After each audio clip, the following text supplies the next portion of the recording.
It's Tuesday, September 16th. Speeding crackdown. The number of tickets police handed out over 3 months and what's being done to slow drivers down.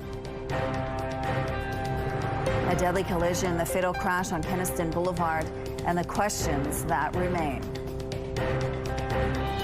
New insights into the snap spring election. How much is the cost and what the Elections Canada report reveals about voter behavior. Your Morning Winnipeg starts right now.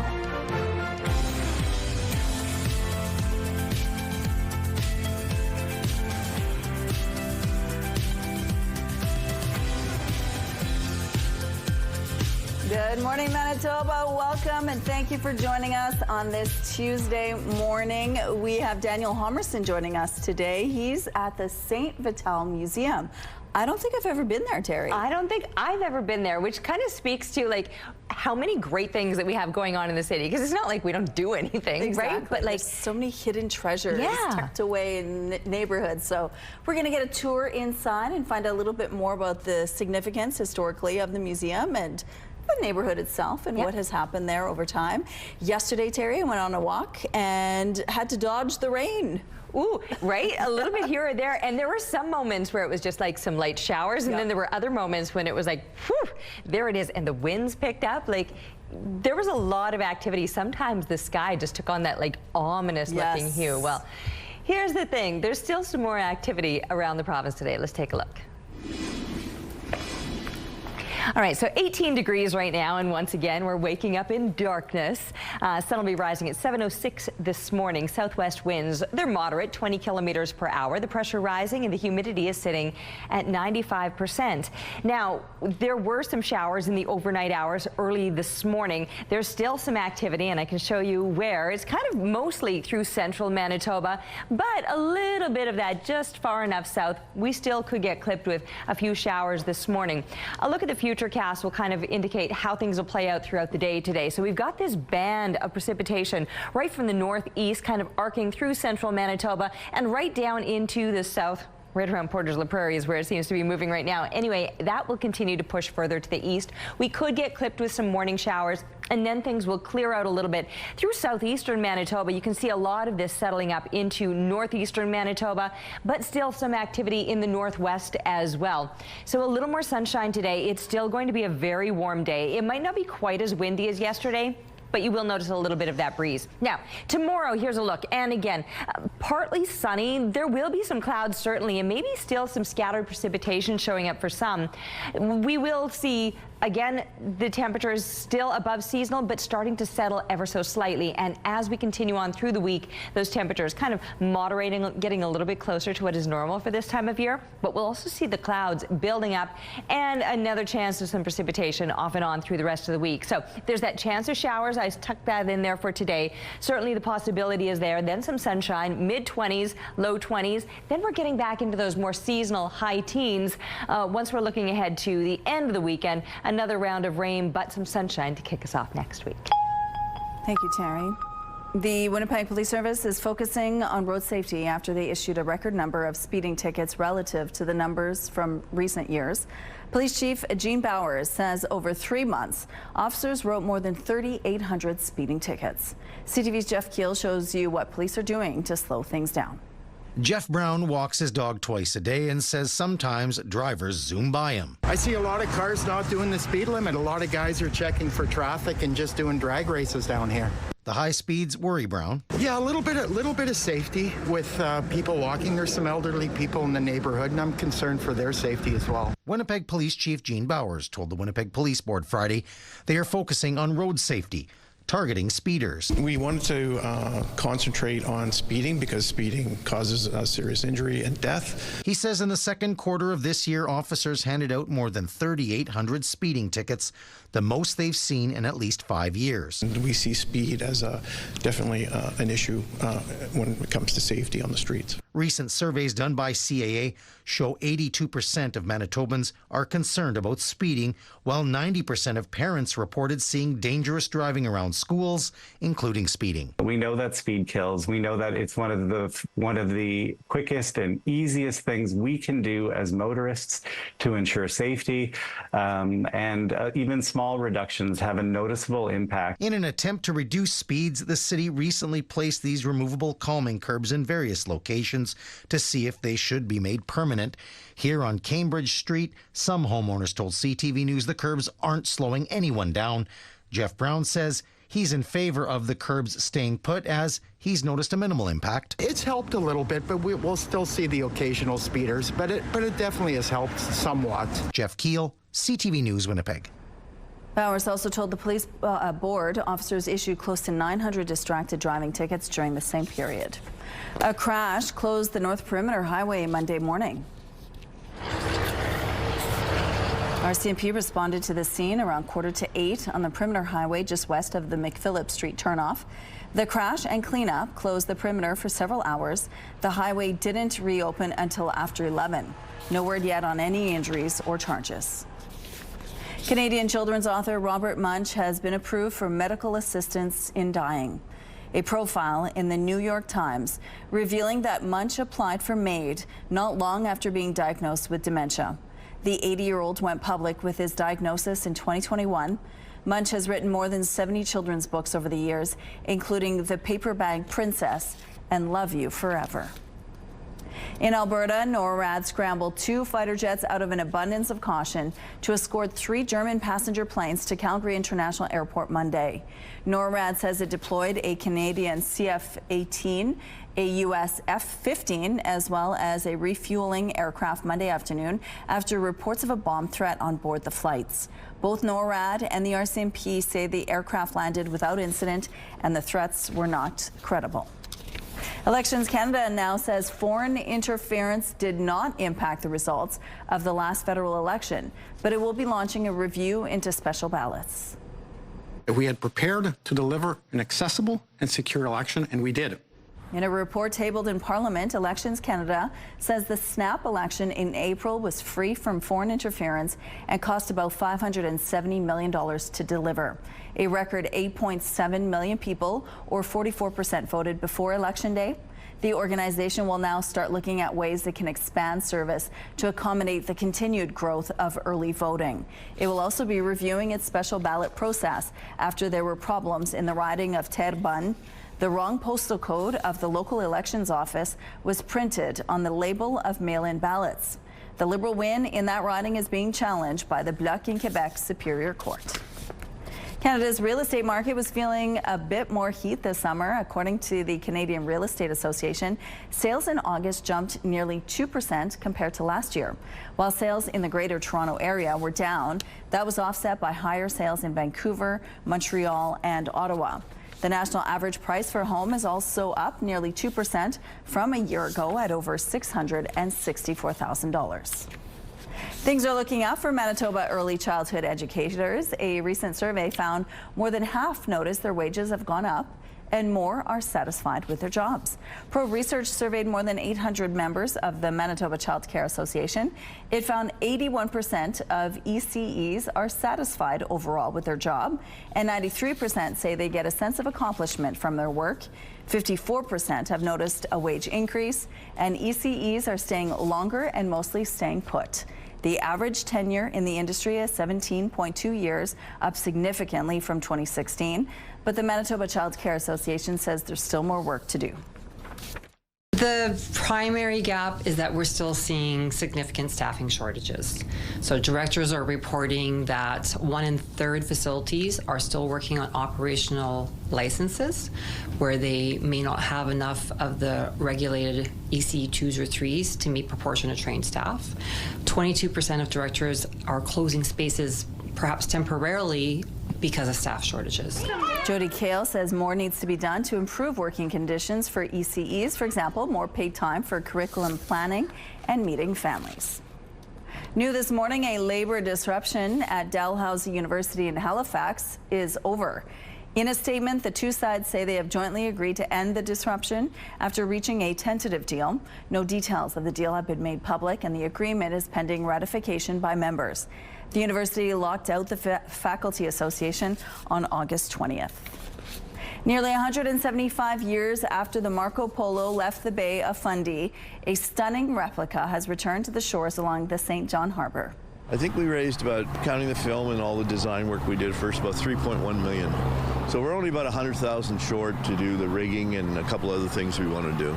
New Brunswick's most famous clipper ship lives on in this 1/3 size replica, originally built and launched in 1851.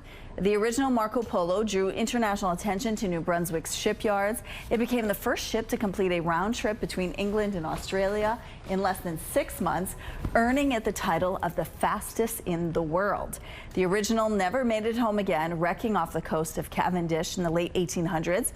But the story of this replica is just setting sail. So neat. All right, here's a look at what's happening in traffic along Portage at Polo Park. It looks like a smooth drive so far this Tuesday morning. If you have any traffic tips or updates to share, text them to us at 10400. Let's go now to Daniel Homerson, who is live at the St. Vital Museum today. Good morning, Daniel. Good morning, Rochelle. Good morning, Winnipeg. Yeah, so you've probably driven past 600 St. Mary's Road before. It's the old fire hall. It was built back in 1914 and actually housed both the original St. Vital Fire Department and Police Department for about the next 60 years before St. Vital amalgamated with the city of Winnipeg. So today we're going to learn about the rich history of this community.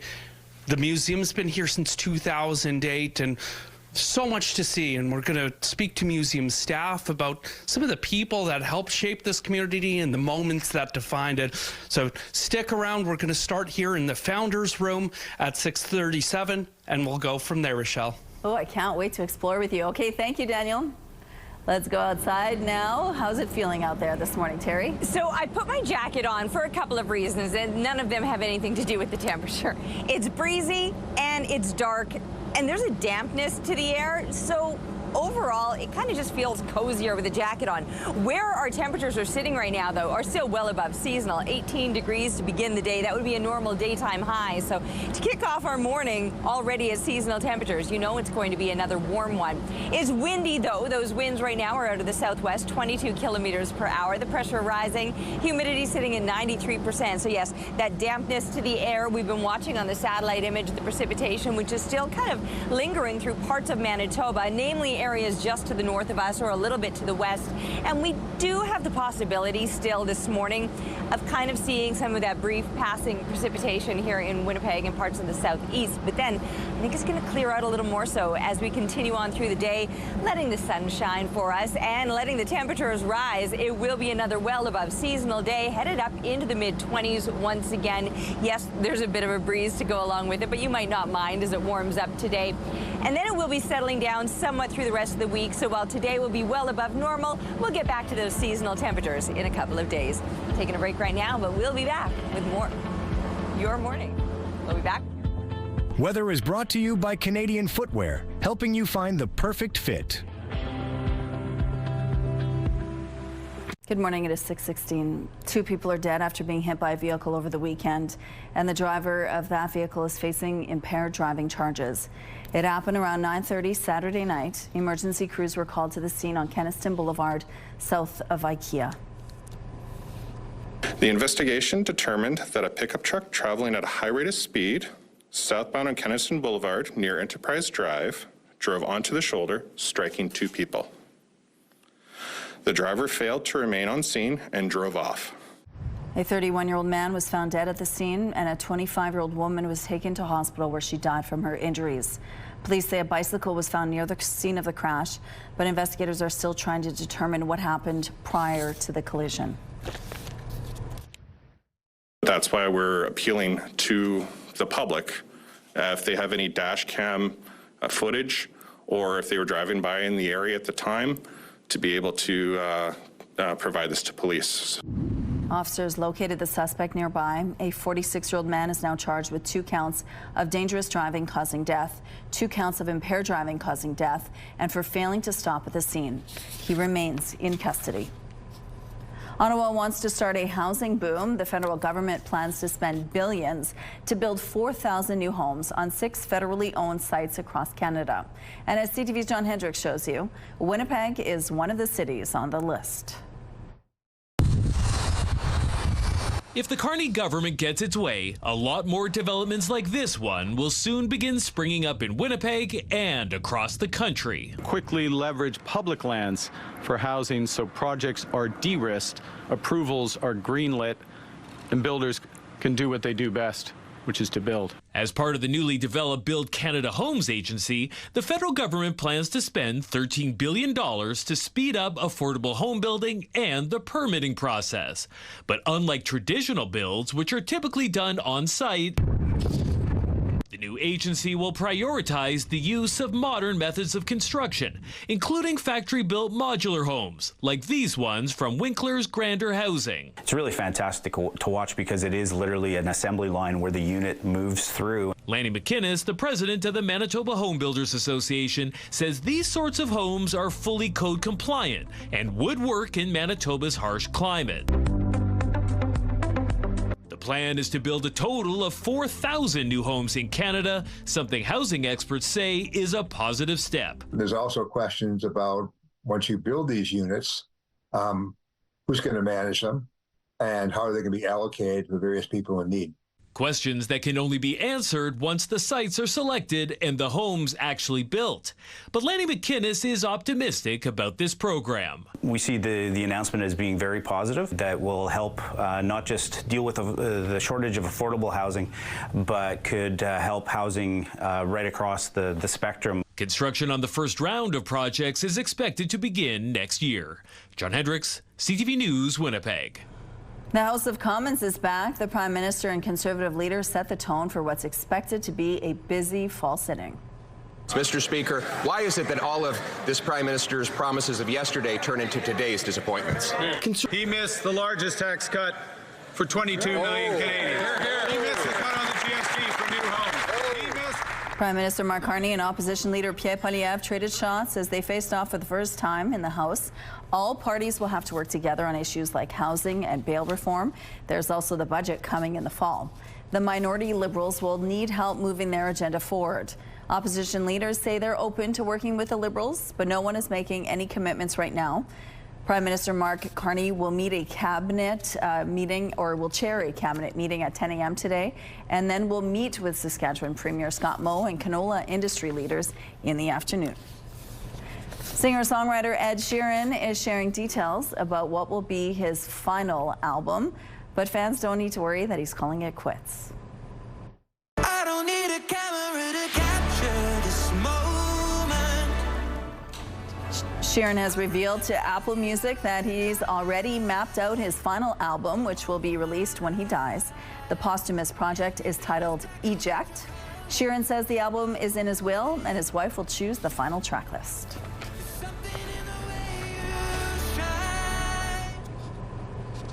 Some road closures to remind you about this morning. Eastbound Dugald Road is closed between Plessis and Ravenhurst for street maintenance. Sargent Avenue is closed for between Miltsteagle Drive and Aaron Street. One westbound lane will remain open there. And McGregor Street is closed from Anderson to Smithfield. Northbound traffic will be allowed in the southbound curb lane, while southbound traffic will need to follow the detour. If you have any traffic tips or updates to share, text them to us at 10400. And looking now through the Bathfitter Live Eye, Bathfitter, your bath and shower experts for more than 40 years.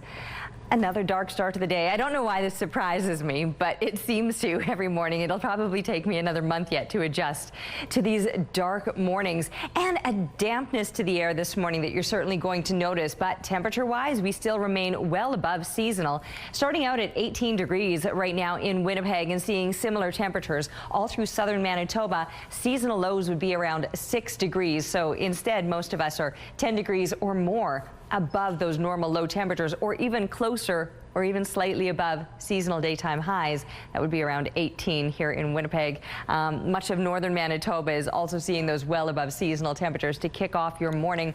There is just a little bit of precipitation that we're still seeing, but it's not just where it's showing up here on our satellite map. It's actually this band that goes up into the northwest. If you follow the clouds, that's where the rain is, and right down into the south here, you can see it making its way toward us. So we do have the possibility of seeing some brief passing showers this morning, but then increasing amounts of sun as we continue on through the day. And with the increasing sun, the increasing temperatures, it's going to be another warm one.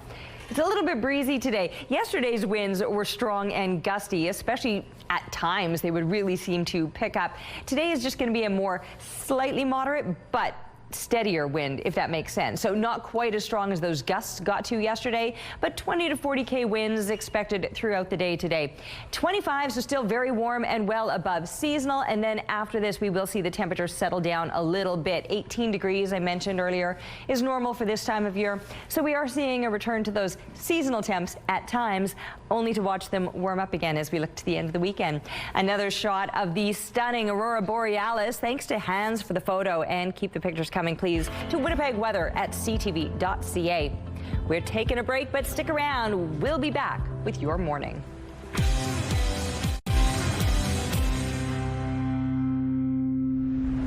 Your morning just got a whole lot richer. We're giving away a staggering $20,000, and it's time for today's code word.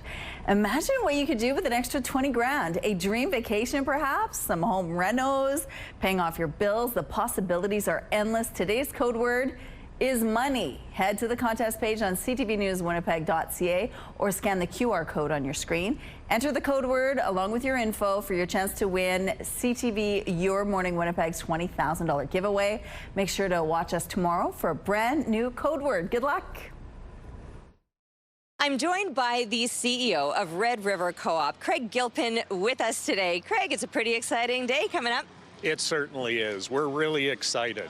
This year, Red River Co-op is donating 7 cents per liter sold, which is a record in our history, to Manitoba Possible. We're also giving $1 for every cooperative coffee, Big Cool, and car wash to Manitoba Possible. And if that's not enough, we're asking customers to make a donation at the till of one of our 48 gas bars or 9 food stores, and they can make a donation of their own. This is so exciting. What made you want to choose to be a part of this? Manitoba Possible really makes a difference to Manitobans with disabilities of all ages. And Red River Co-op is really interested. We've got a simple purpose. We want to run a good business. We want to participate in our communities. And we're a values-based business. And our values, teamwork and caring, what could be better than working with a charity like Manitoba Possible with our 1,800 team members, our 330,000 member owners, to give back to our communities. I love that idea. Anytime that you're seeing businesses like this that really take that initiative and want to give back, and doing so in a way that is going to help out so many people. I mean, everybody needs to put gas in their car, right? And 7 cents off, this is a bigger donation than you've ever made before. That's right. And we hope to pump more than 1 million liters on Fuel Good Days. So come in. Doesn't matter what tank level you're at, come in, fill up, and help make this a real benefit. Yeah, even if you just need to top up the tank, it's worth doing it. So September 16th, get down to any Red River Co-op. And as you mentioned, and not just with the gas, you can get some coffee. What is it? Coffee, Big Cools, wash your car, go to our grocery stores, make a donation on your own. Let's all make a difference to Manitobans with disabilities. I love that. Thanks so much, Craig. Thank you. A Second World War veteran in Ontario just celebrated his 103rd birthday. I'm not tired of living yet. I still got another year or two maybe, and if I have, I'll try to live it. Happy birthday. Bill Snow served in the Canadian Artillery during the Second World War. He was surrounded by family and friends to ring in yet another triple-digit birthday. Construction has always been Snow's area of expertise. He continued to work in construction after his military service, eventually owning his own company. When asked about his secret to longevity, Snow said, "To mind my own business and do what I want." Your Morning Winnipeg. Coffee is brought to you by Robin's Donuts, your favorite stop. 18 degrees outside with winds out of the southwest, 22 kilometers per hour. The pressure is rising and the humidity is sitting at 93%. A dampness to the air once again, but some actual dampness with the precipitation that we're seeing through parts of the province. There you can see it on the satellite image through central Manitoba. There's a little bit more still moving into parts of the southwest. And while it doesn't read on the satellite image, right arcing up into the northeast, following that band of clouds, there's some precipitation there as well. Now you can see it getting closer to Winnipeg, and we may see a bit of passing precipitation today. The possibility is certainly there, but then clearing is expected as the day goes on, or at least increasing amounts of sunshine. Not necessarily seeing all of the clouds clearing out, but a bit more sunshine able to make itself present, I suppose. 25 degrees, that's what we're looking at for a high temperature today, with winds out of the west, at times gusting to 40 kilometers per hour. It is a little bit breezy out there, so just know that you're going to be battling the hair, a ponytail kind of day maybe. 14 is where we're going to be dropping to overnight, partly cloudy conditions. And then for tomorrow, we're going to be seeing that sunshine back again. It won't be quite as warm. We're going to start to see the temperatures kind of settling back to closer to seasonal as we continue through the rest of the week. 20 degrees is still slightly above, and still a bit of a breeze.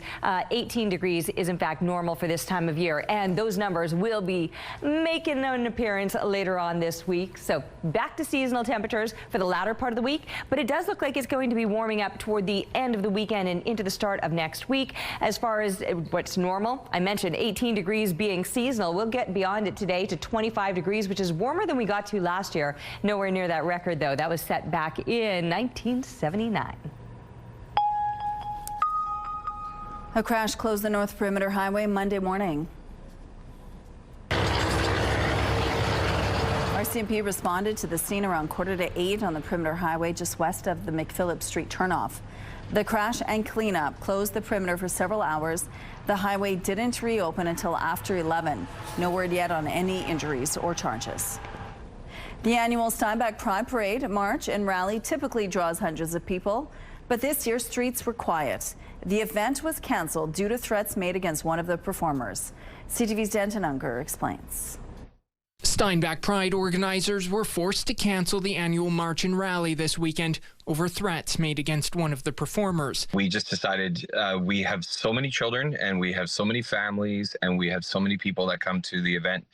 And we couldn't knowingly put people at risk. Steinbach Pride President Chris Platt says a far-right group had made comments threatening to disrupt the event. He says it came in retaliation to the shooting of 31-year-old Charlie Kirk. It really heated up the whole environment when it comes to LGBTQI rights and relationships between LGBTQ people and some of the more right-thinking groups that are out there. Kirk, a dominant figure in conservative U.S. politics with a large base among evangelical Christians, was shot and killed last week. Authorities have alleged the suspect carried a hatred for Kirk and in recent years veered towards what officials described as a leftist ideology. We have witnessed a growing social polarization based on intolerance of other groups. Adjunct Professor Kausar Ahmed at the University of Winnipeg studies radicalism and violent extremism. He says given a growing polarization driven by echo chambers on social media,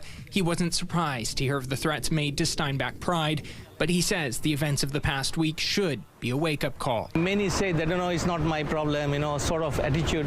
So this kind of things, they're not helping because we need to deploy our narratives of correctness, justice, and equality. For Platt, his message to those behind the threats. People are threatening the general public.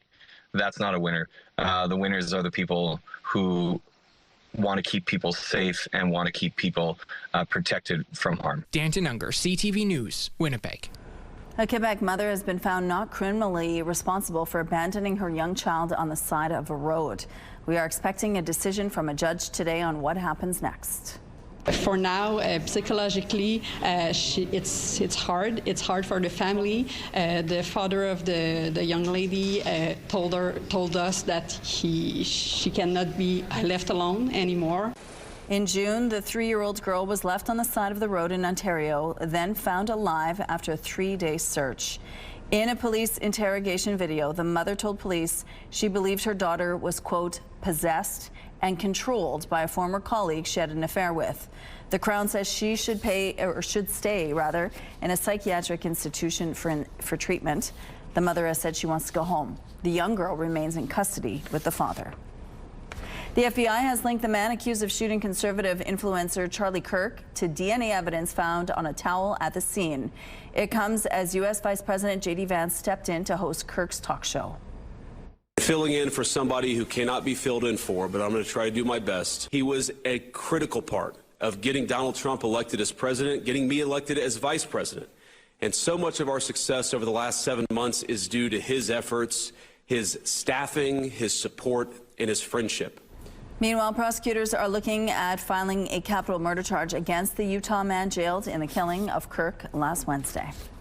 Vaughan, north of Toronto, is getting rid of its speed cameras. City Council voted in favor of scrapping the program and focus instead on traffic calming measures. Vaughan will also work with York Region to suspend use of speed cameras along regional roads in the city. Vaughan started using speed cameras in April, then suspended in June over complaints from drivers. People given tickets before the suspension still have to deal with them. Puma is launching a new pair of futuristic running shoes. I like my shoes aggressive, just as I like my running. And I think also in the development, we've gone aggressively to work. Norwegian hurdler Karsten Warholm helped develop these unique shoes. Puma is working to improve their shoe tech before the 2028 Olympics in LA. They're using the ongoing World Athletics Championships as a launching pad for their new kicks as well. Here's a look at what's happening now along the Norwood Bridge. Looks like things are moving well and picking up slowly over here. If you have any traffic tips or updates to share, text them to us at 10400. And let's take a look now at your gas prices. The Canadian average is $1.42, while the provincial average is slightly lower at $1.33. In Winnipeg, the average is $1.32. The lowest price in the city is $1.26. All this info is on GasBuddy.com. The Price at the Pump is brought to you by the Kidney Foundation. Help by donating your card today. All right, coming up, we're going to the St. Vital Museum to explore the artifacts and specimens inside. Stay with us.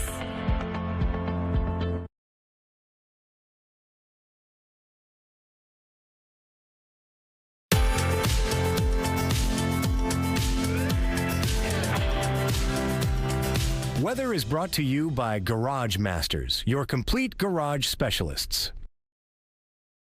All right, still waiting for the sun to rise, 7:06. It will begin.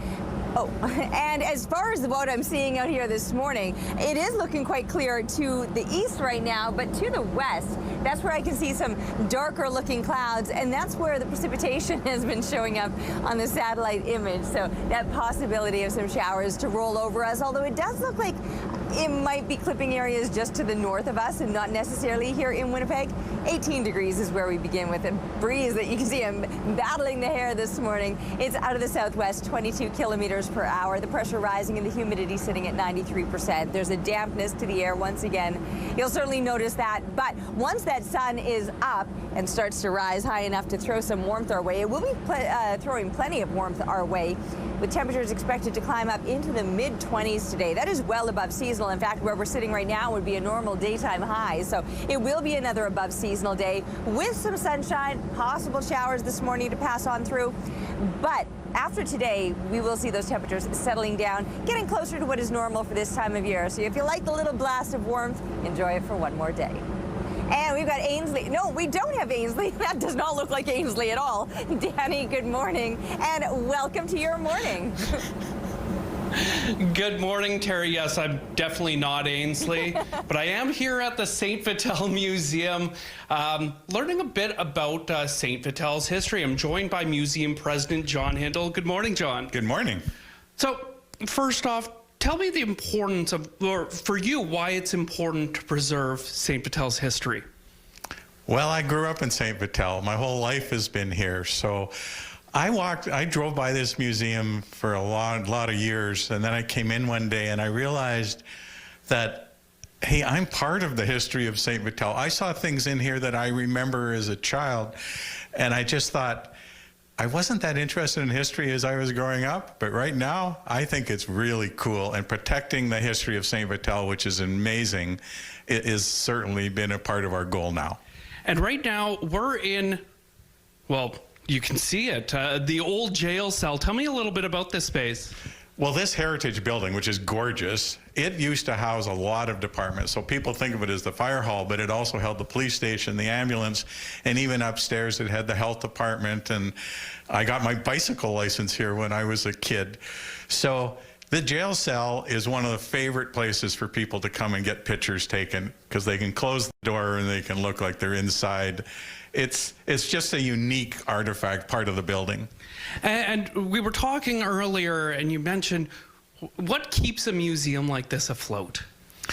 Well, it's the volunteers. I mean, there are people doing this work because they love it, they care about it, and we've created a place here where it's a lot of fun to come because the people that come and help really want to help make the museum better and better, and you can always grow and expand the museum and make the pictures or whatever and do the research. So I love the volunteers that are here, and it's part of what got me to stick around and to help. Wonderful. Well, we'll have so much more from the St. Vital Museum over the coming hours, and we'll be right back with more Your Morning Winnipeg.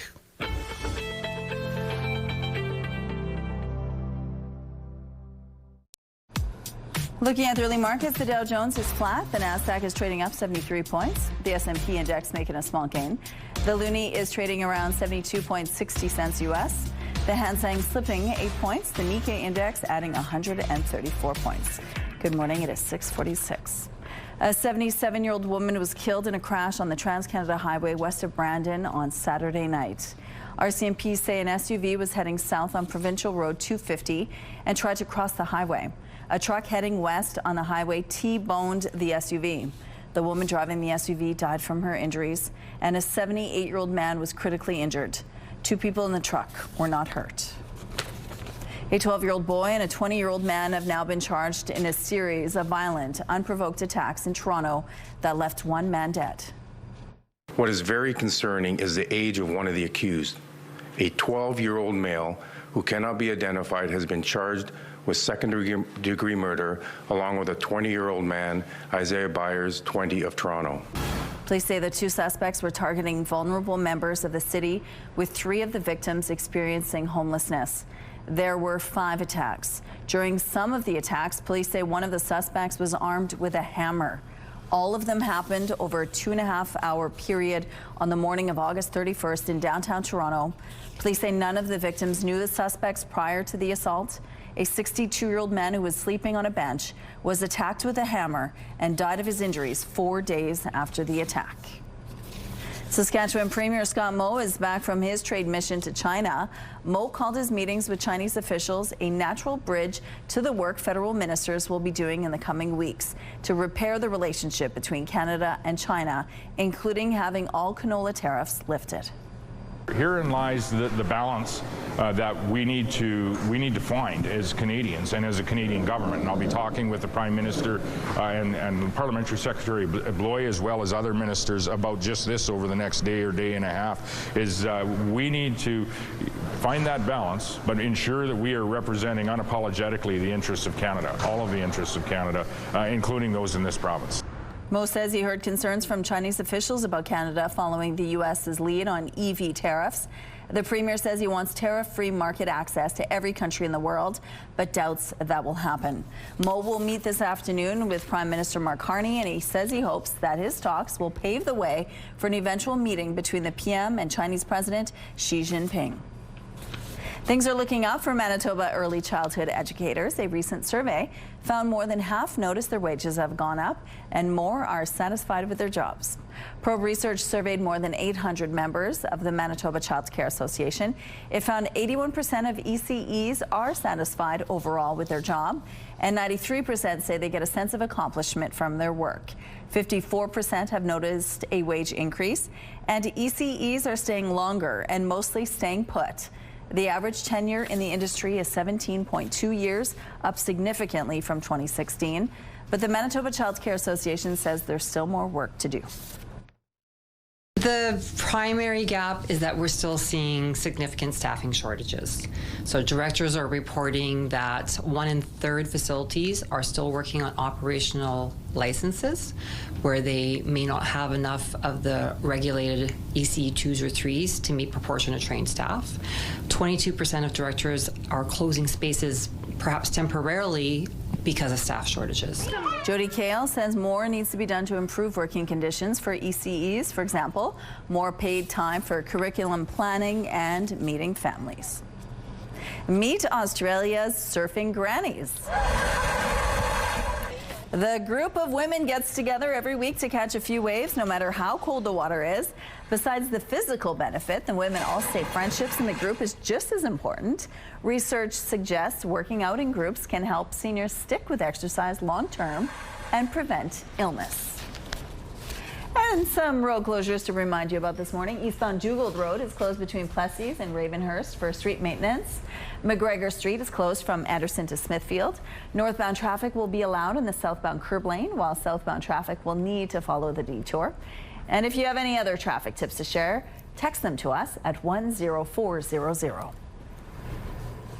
All right, 18 degrees this morning with southwest winds 22 kilometers per hour. The pressure rising, the humidity sitting at 93%. We are about 15 minutes away from the sun rising. It's looking a little bit brighter out there right now, but then it's also looking a little bit darker when I was up on the rooftop and glancing off to the west. And here's why. We had that shower activity rolling over, getting very close now to Winnipeg, but just that west sky looks a little bit darker than, say, the east sky, where things are a little bit brighter, a little bit clearer, but only momentarily as this continues to push further to the east. We'll see a little bit of that precipitation likely rolling through.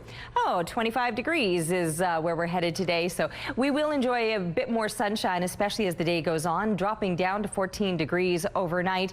This is still well above seasonal. A normal low would be about 6 degrees, a normal daytime high around 18. Tomorrow we'll get up to 20 degrees, a bit more of a breeze as it shifts out of the north, though. At times it could be gusting to about 40 kilometers per hour. Now, today will be certainly the warmest that we have left of this week, but then we're still going to remain above seasonal for tomorrow, getting back to those more normal temperatures. That'll be Thursday, Friday, Saturday, 18 degrees with a few extra clouds and maybe even some scattered precipitation. But it will be warming up again. We've still got some milder days ahead as we're wrapping up the weekend and looking ahead to next week. Temperatures on the rise again. Thank you, Terry. We're learning more about the cost of the spring general election. CTV's Judy Trin has more on the price tag and new insights into changing voter behavior that could be a challenge in future elections. We had prepared to deliver an accessible and secure election, and we did. In a report tabled in Parliament, Elections Canada says the snap election in April was free from foreign interference and cost about $570 million to deliver. 19.8 million Canadians cast ballots, and a record-setting 8.7 million people, or 44%, voted before Election Day. The campaigns are inciting voters to go in and vote so that they can focus on perhaps the undecided electors. The continuing growth of early voting will increase pressure on the organization to find temporary space to hold advanced polls and hire workers quickly. We will need to think about the capacity to continue to expand the service offering, particularly ahead of polling day, and especially given the growing difficulties we face. Recommendations to ease the strain include extending the minimum length of a campaign from 36 days to a few days longer. Elections Canada is also reviewing its special ballot process after problems arose in the riding of Terrebonne. The wrong postal code of the local elections office was printed on the label of mail-in ballots. The Liberal win is being challenged by the Bloc in Quebec Superior Court. Elections Canada says there were 29 security incidents which required police intervention. 3 of those were physical assaults, such as punching and shoving. But overall, the number of threats were less than half what they were during the 2021 election, when Justin Trudeau was Prime Minister. Your morning just got a whole lot richer. We're giving away a staggering $20,000. Imagine what you could do with an extra 20 grand. A dream vacation, home renovations, paying off bills. The possibilities are endless. Today's code word is morning. Head to the contest page on ctvwinnipeg.ca or scan the QR code on your screen. Enter the code word morning with your info for your chance to win CTV Your Morning Winnipeg's $20,000 giveaway. Good luck. It's been more than 5 years since the World Health Organization declared a COVID-19 pandemic, but cases are starting to pick up again in both the U.S. and Canada. And as CTV's Heather Wright reports, it comes at a time of increased vaccine hesitancy. An end of summer trend. COVID cases tick up just as the leaves start to turn. I just felt like I was coming down with something, but it felt a little extra. Sarah Bartok had never tested positive for COVID until last week. I had pain in my eyeballs, and the fever was quite extreme. While it's still too early for influenza and RSV, COVID cases are up in many parts of the country. Nationally, the wastewater viral activity level for COVID is at moderate, but levels are high in Edmonton, Winnipeg, and Regina. While experts don't predict this year's virus to be very different from the past, they are encouraging people to stay home when sick and get vaccinated, especially older Canadians. We know if we look at hospitalization and death, it really is overwhelmingly in that age cohort, especially in those over 80. This year's respiratory virus season comes at a time of heightened vaccine hesitancy, fueled in part by decisions made south of the border. COVID shots are being limited in certain states and vaccine guidelines are changing, though a number of states have rejected the new controversial approach to vaccines. I think it always is concerning when you see a group take a step in a vastly different direction. But I think if you look at Canada compared to much of the world, our policy and advice aligns pretty closely with most other places. COVID vaccines will begin rolling out across the country later this fall, with Alberta the only province that will now charge most people to get the vaccine. It will still be free for those living in long-term care. Heather Wright, CTV News, Toronto. We're going to take a break here. We'll be back with more Your Morning Winnipeg after this.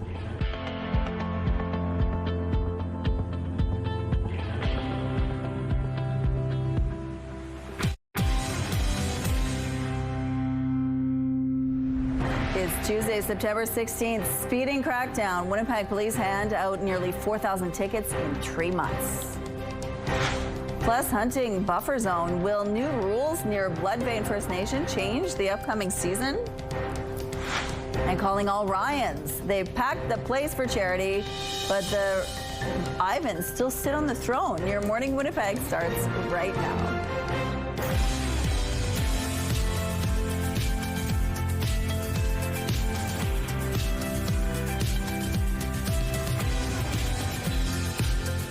Hello, and thank you for joining us here on Your Morning Winnipeg. We have a jam-packed show for you, including details on a partnership between the federal government and the provincial government to tackle aquatic invasive species. So when people were taking their boats out of the lakes and trying to bring them to a different lake, there was these roadside inspections, and some of the numbers might shock you, Terry. So we're going to delve into that a little later.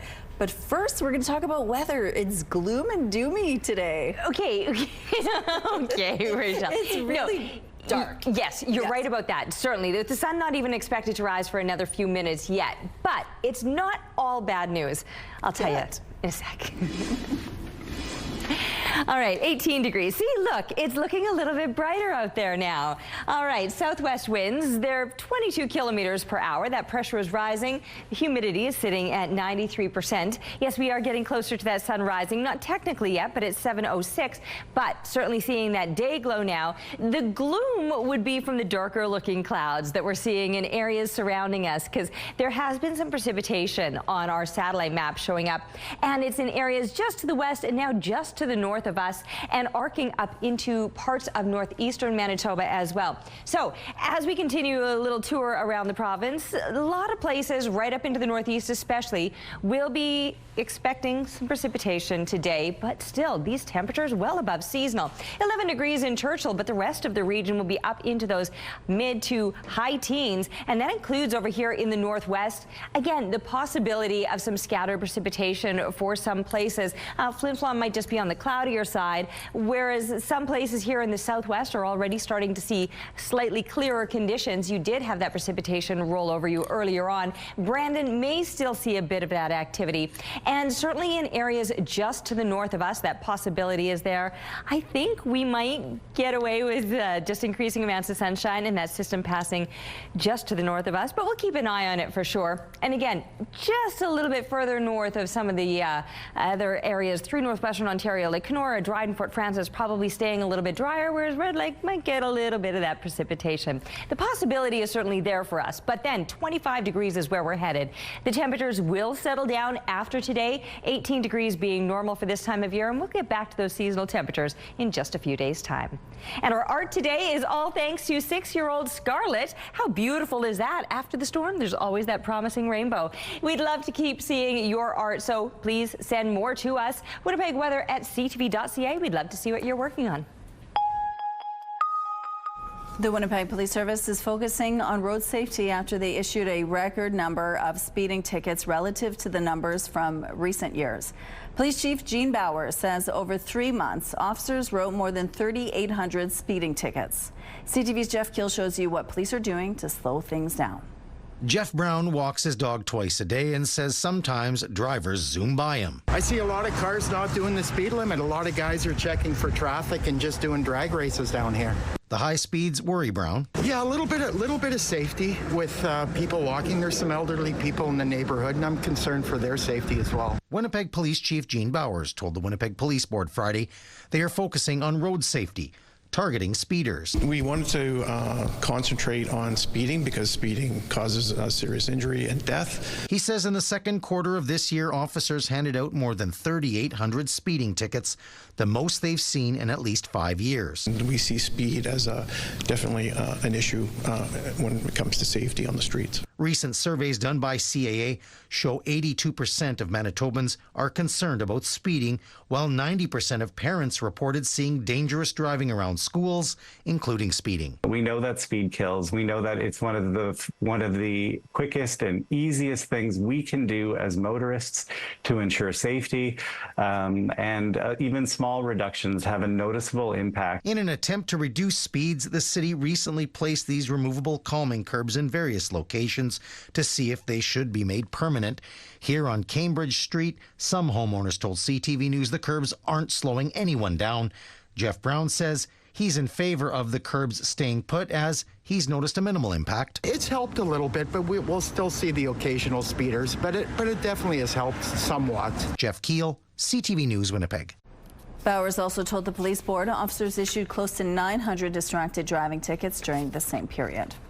The Manitoba government is establishing a hunting buffer zone near Bloodvein First Nation. The province says Manitoba Natural Resources and Indigenous Futures has amended regulations under the Wildlife Act that will apply to the 2025 hunting season. It says a buffer zone will ensure an area of 500 meters on either side of Rice River Road, which connects Bloodvein First Nation to Barons River First Nation, and 500 meters on either side of the Bloodvein River and Nemay Falls will be protected. It will remain in place for the 2025 hunting season only. Earlier this month, Bloodvein First Nation issued a statement saying non-Indigenous moose hunters would not be welcome this season. The community set up a check stop south of the Bloodvein River and posted signs marking the area as traditional territory for band members only. The news caused concern within the province's outfitting industry. Beloved Canadian author Robert Munsch has chosen to have a medically assisted death. A New York Times profile published this week revealed Munsch applied for MAID shortly after being diagnosed with dementia in 2021. A date has not been set yet because Canadian law requires patients to actively consent to MAID at the time of their death. Munsch says, quote, I have to pick the moment when I can still ask for it. But since then, Canada has revised that law, waiving the requirement to provide final consent for patients whose natural death is reasonably foreseeable, including instances where the person is at risk of losing decision-making capacity. Munch said his decision came after watching one of his brothers die slowly from Lou Gehrig's disease. Munch has written more than 70 children's books and sold millions of copies around North America. The Israeli military says an expanded operation into Gaza City is now underway. Israel is warning residents to leave. Heavy strikes have been reported overnight. Israel's defense minister saying, quote, Gaza is burning. Israel has been telling Gaza City residents to evacuate for the past month, but many people haven't been able to leave because it's either too expensive or they have nowhere to go. There are reports at least 20 Palestinians have been killed in the overnight attacks. Also happening today, U.S. Secretary of State Marco Rubio has arrived in Qatar for talks, less than a week after Israel targeted Hamas leaders in Qatar.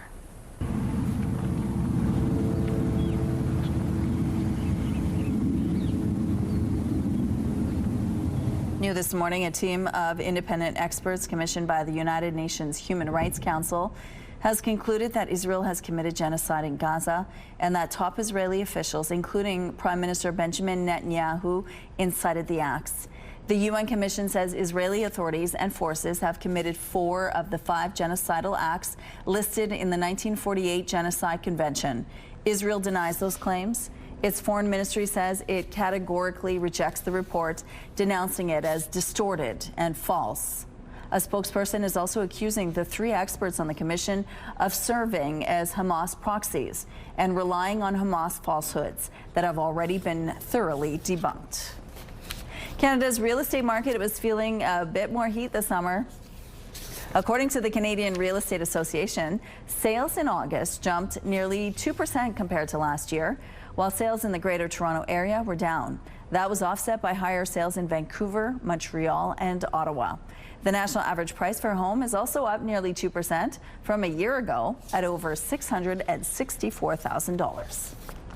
Hundreds of people named Ryan came together for a good cause and to try and break a record over the weekend.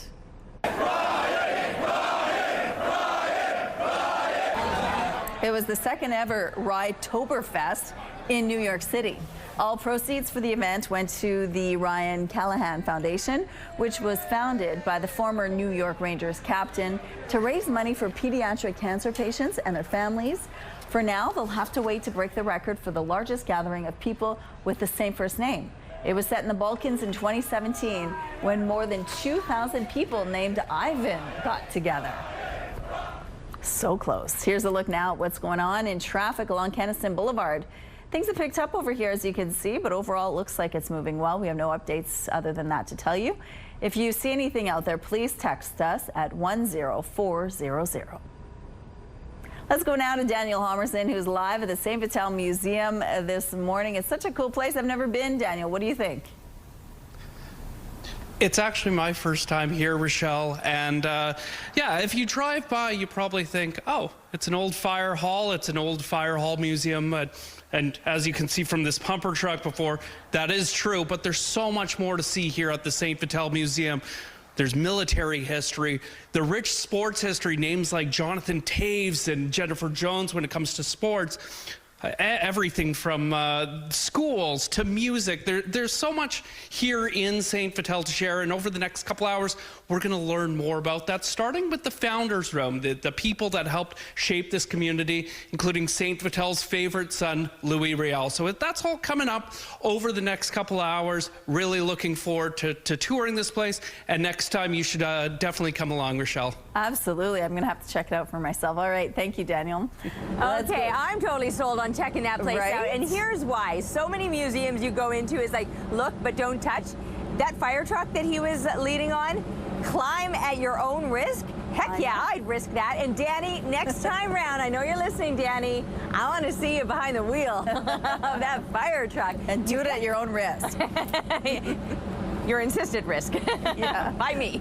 Yeah, anyway, here's a gorgeous start to your morning. Sun Oh, yeah, the sun is up now. 7:06 it started to rise. So here we go. It's looking gorgeous, a little bit brighter off to the east. Off to the west, it is still very, very dark out here. Not very dark. I mean, the sun is up now. But I can see those more ominous looking clouds just to the west, to the north as well. They're probably just going to continue to pass on by. Some places nearby maybe seeing a brief passing shower. I think we might luck in with a little more sunshine as the day goes on, though. 18 degrees with a bit of a breeze. You'll notice that wind out of the west-southwest. It's 20 kilometers per hour right now. The pressure rising and the humidity sitting at 94%. So while we might see a little bit of the darker clouds as the precipitation looms nearby, increasing amount of sun is expected into the afternoon. Now that precipitation will still be moving across much of northern Manitoba, so many places have that chance of seeing some shower activity today, but still the well above seasonal temperatures no matter where you are in the province. High teens across the north, mid-20s here in the south. This will be the last of the warmer days. Temperatures will start to settle down after this. 20 degrees for tomorrow, and more seasonal 18 degrees to finish off the work week.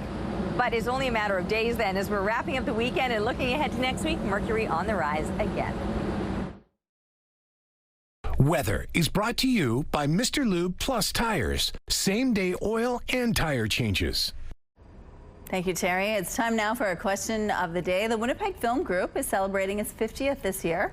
We want to know, what's your favorite made in Manitoba movie? You can text your answer along with your name to 10400. Make sure to follow the automated instructions so we can feature your response.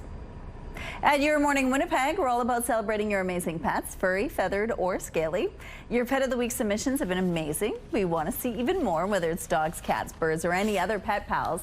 Send them our way. Drop your pet photos and a fun little story about them to petoftheweek@ctv.ca, and then catch us every Thursday to find out if your pet is our Pet of the Week on Your Morning Winnipeg. We're going to take a break here. We'll be back after this.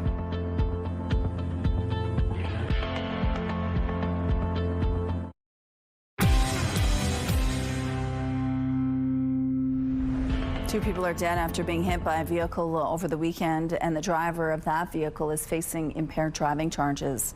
It happened around 9:30 Saturday night.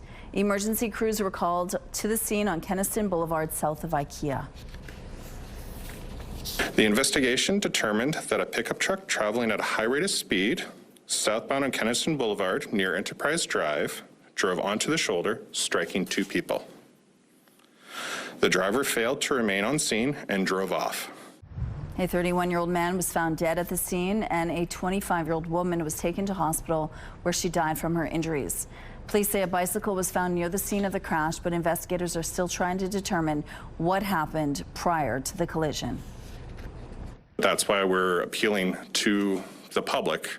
If they have any dash cam footage, or if they were driving by in the area at the time, to be able to provide this to police. Officers located the suspect nearby. A 46-year-old man is now charged with 2 counts of dangerous driving causing death, 2 counts of impaired driving causing death, and for failing to stop at the scene. He remains in custody.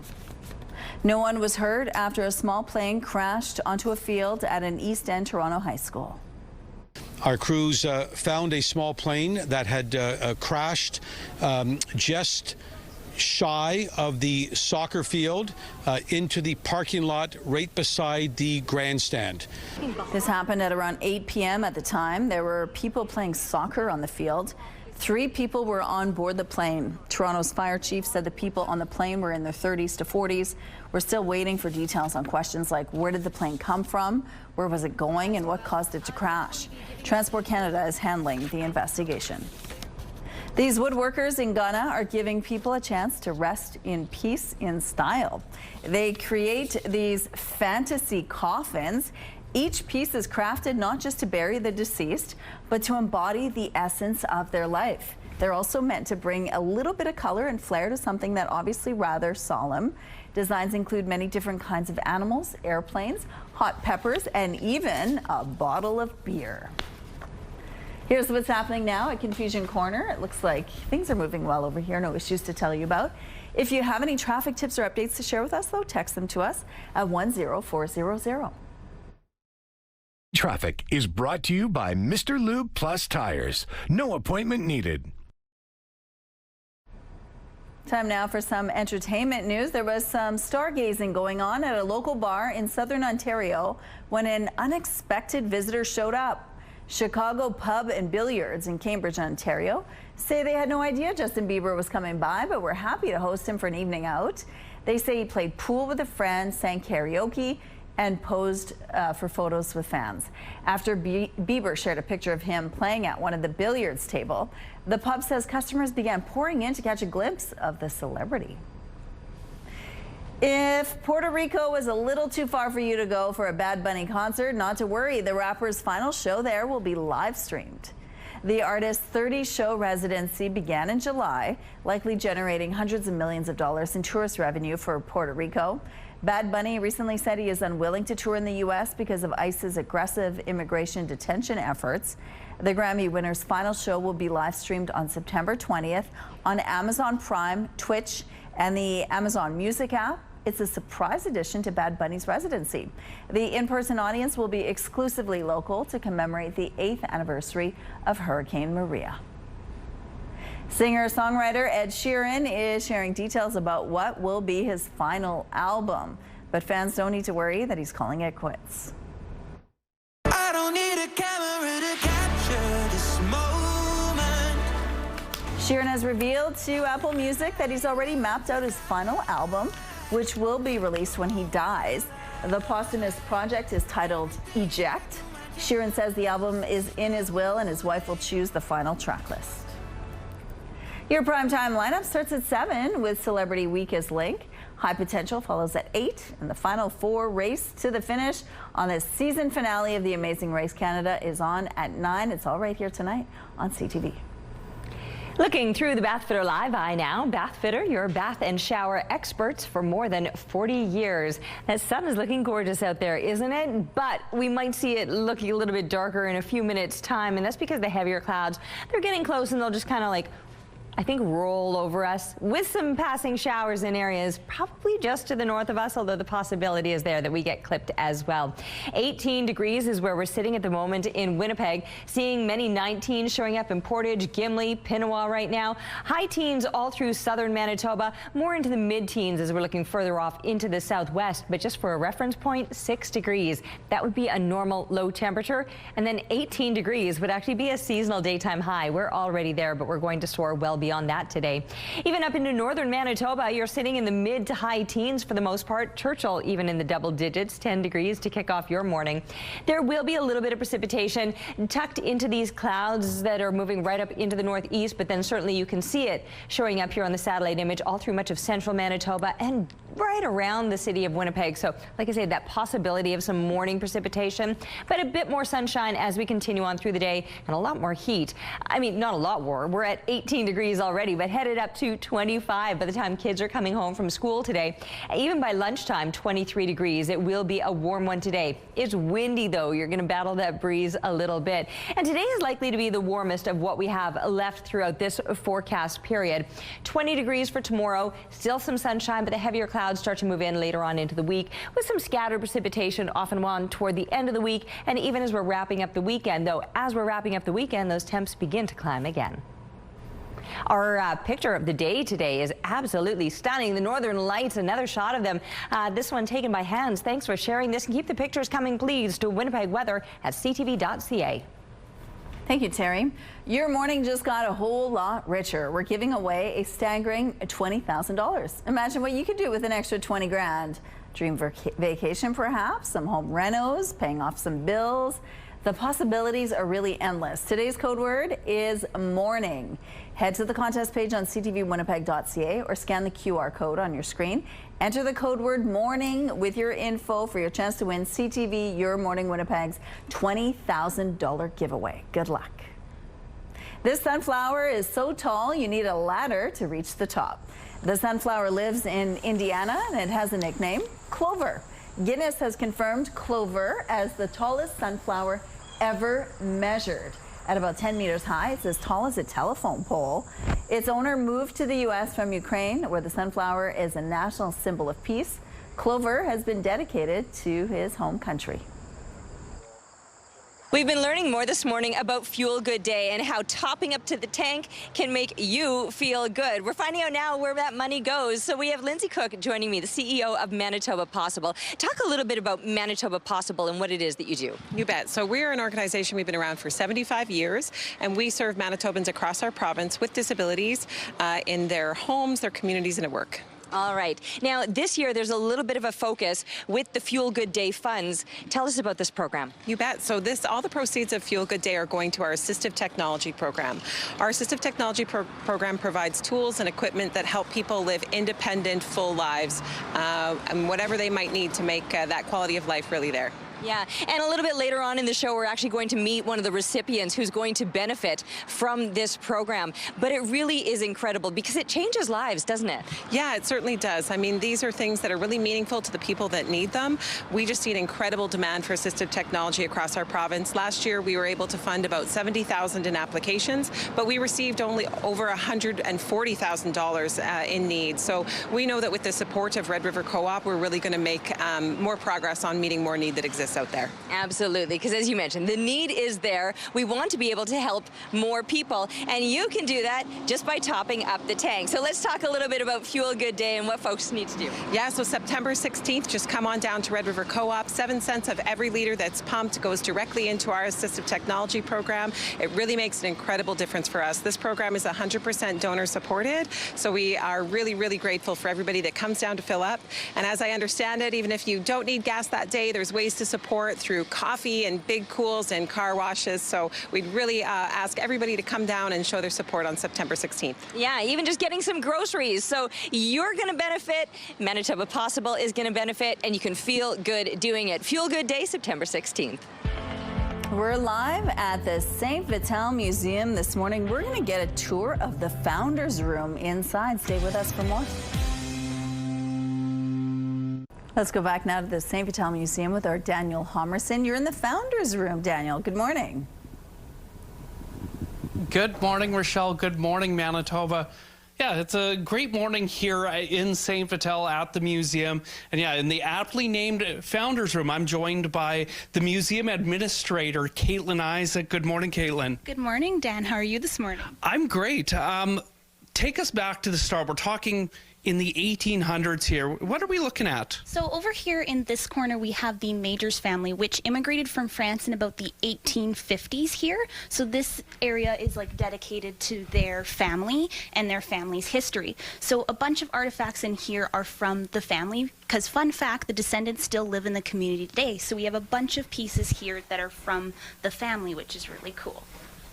And we can't talk about St. Vital without St. Vital's favorite son, Louis Riel. Talk about that connection. Of course. So Louis Riel is connected to us because he grew up in St. Vital. He was born in St. Vital, which is pretty amazing. There's still the Louis Riel house, which is really cool to visit and stuff too. One of the best pieces that we have here in the museum is we actually have a set of keys. This set of keys here in the museum are actually the keys that belong to Louis Riel's cell as well as his shackles. So we have them in one of our really fun interactive drawers here that we pull open for guests when they come to visit the museum.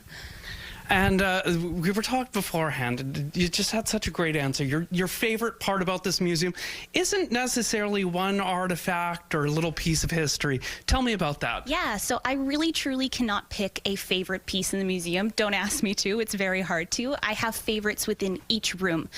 That is because whenever somebody comes to the museum, they will connect to something, whether it's a photograph, an artifact, a picture, whatever it may be. Everybody who visits the St. Vital Museum will connect to something, which is, I think, my favorite part about working in the historical field, is having that really awesome connection to something and people just lighting up from the inside out about, oh my gosh, that was in my grandmother's house. I love to see that. So that's my favorite part here. That's such a special thing about community museums, and it's alive and well here in St. Vital, and we're going to check out some of the other exhibits here at the museum coming up over the next hour and a bit. Okay, thank you, Daniel. Again, it looks like a really cool place to go check out for yourself, Terry. Yeah, learning so much about it. And as you and I were saying earlier, we've never been. So we've got a place to put on our list, especially for the weather, when the weather starts to turn, which isn't necessarily going to be today. Today, some places will really luck in. Others, you'll luck in with a watering. So if it is time for another round of precipitation, Mother Nature will come through in that regard. 18 degrees right now with winds out of the west-southwest. They're 20 kilometers per hour. Pressure is rising. The humidity sitting at 94%. Sun is climbing a little bit higher, bouncing off the buildings in the downtown area, so it's looking good out there. Looking a little bit soggy on our satellite map in some places, mostly in areas just to the north, although a little bit showing up now just south of Winnipeg. So far, we're still on the drier side. It moves right up into the northern part of the province, though. That band of clouds, the precipitation doesn't read through the north, but with those clouds, there will be a little bit of scattered shower activity as well. As we continue on through the day today, we will likely see these extra clouds kind of passing on by after that precipitation moves off. 25 is where we're headed today, another well above seasonal day. 20 to 40k winds, those will be gusting out of the west, so it will be a little bit breezy, but certainly very warm. 25 is well above the seasonal high of 18 degrees, and a seasonal low would be around 6, so even tonight, well above that. As we drop down into the mid-teens, we're climbing back up to 20 tomorrow, so starting to get a little bit closer to seasonal. Today will be the last of the really mild days. And then for the latter part of the week, we're kind of hitting in those more normal temperatures that you would expect for this time of year. 18 degrees with some heavier clouds, maybe some scattered precipitation. As we're wrapping up the weekend, though, and looking ahead to next week, mercury will be on the rise all over again. Some breaking news from Hollywood to tell you about. There are multiple reports that actor Robert Redford has died. He was 89 years old. We'll have more information as it becomes available this morning. The Steinbach Pride Parade March and Rally was canceled off this year due to threats made against one of the performers. We just decided we have so many children and we have so many families and we have so many people that come to the event and we couldn't knowingly put people at risk. Organizer Chris Plett didn't go into detail about the threats, but says information was received from a far-right group in the community. The cancellation comes in the wake of the fatal shooting of American conservative political commentator Charlie Kirk. Plett says he was told the alleged threat to the performer was in retaliation for the shooting.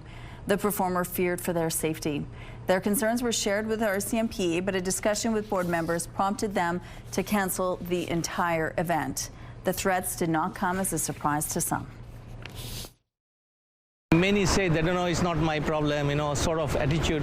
So this kind of things, they're not helping, because we need to deploy our narratives of correctness, justice, and equality. In the wake of the cancellation, Steinbach Pride has appointed a board member to focus on safety and security as they plan their 10th anniversary event.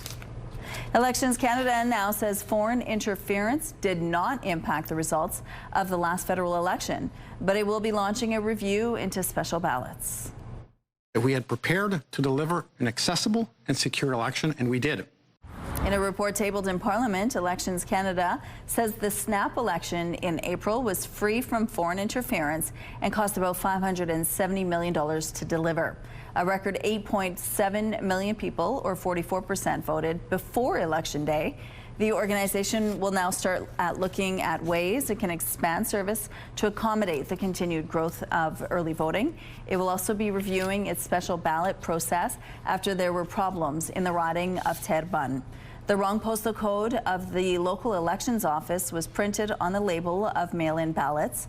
The Liberal win in that riding is being challenged by the Bloc in Quebec's Superior Court. Things are looking up for Manitoba early childhood educators. A recent survey found more than half noticed their wages have gone up and more are satisfied with their jobs. Pro Research surveyed more than 800 members of the Manitoba Child Care Association. It found 81% of ECEs are satisfied overall with their job, and 93% say they get a sense of accomplishment from their work. 54% have noticed a wage increase, and ECEs are staying longer and mostly staying put. The average tenure in the industry is 17.2 years, up significantly from 2016, but the Manitoba Child Care Association says there's still more work to do. The primary gap is that we're still seeing significant staffing shortages. So directors are reporting that 1/3 facilities are still working on operational licenses where they may not have enough of the regulated ECE 2s or 3s to meet proportionate trained staff. 22% of directors are closing spaces perhaps temporarily because of staff shortages. Jody Kale says more needs to be done to improve working conditions for ECEs, for example, more pay time for curriculum planning and meeting families. Farmers west and south of Montreal are seeing smaller pumpkins in their patches this season because of drought and heat. Usually a nice healthy plant will have 5 or 6 fruit on it for this variety and 3 or 4 fruit on it for this variety. But we're seeing plants here with just one single large fruit and then maybe a smaller fruit on it. Philip Quinn says some of his pumpkin varieties are 30% smaller than expected. He also says irrigation saved his crops during the hot and dry summer. There's also fewer pumpkins across the entire region this year. Some road closures to remind you about this morning. Eastbound Dougal Road is closed between Plessis and Ravenhurst for street maintenance. McGregor Street is closed from Anderson to Smithfield. Northbound traffic will be allowed in the southbound curb lane, while southbound traffic will need to follow the detour. If you have any other traffic tips or updates to share, text them to us at 10400. And here's the look now at your gas prices. The Canadian average stands at $1.42. The provincial average is slightly lower at $1.33. In Winnipeg, the average is $1.32. The lowest price in the city is $1.26. All this info is on gasbuddy.com. The Price at the Pump is brought to you by the Kidney Foundation. Help by donating your card today. Right now we're sitting at 18 degrees and it's getting sunny out there. More news, weather, and traffic after this.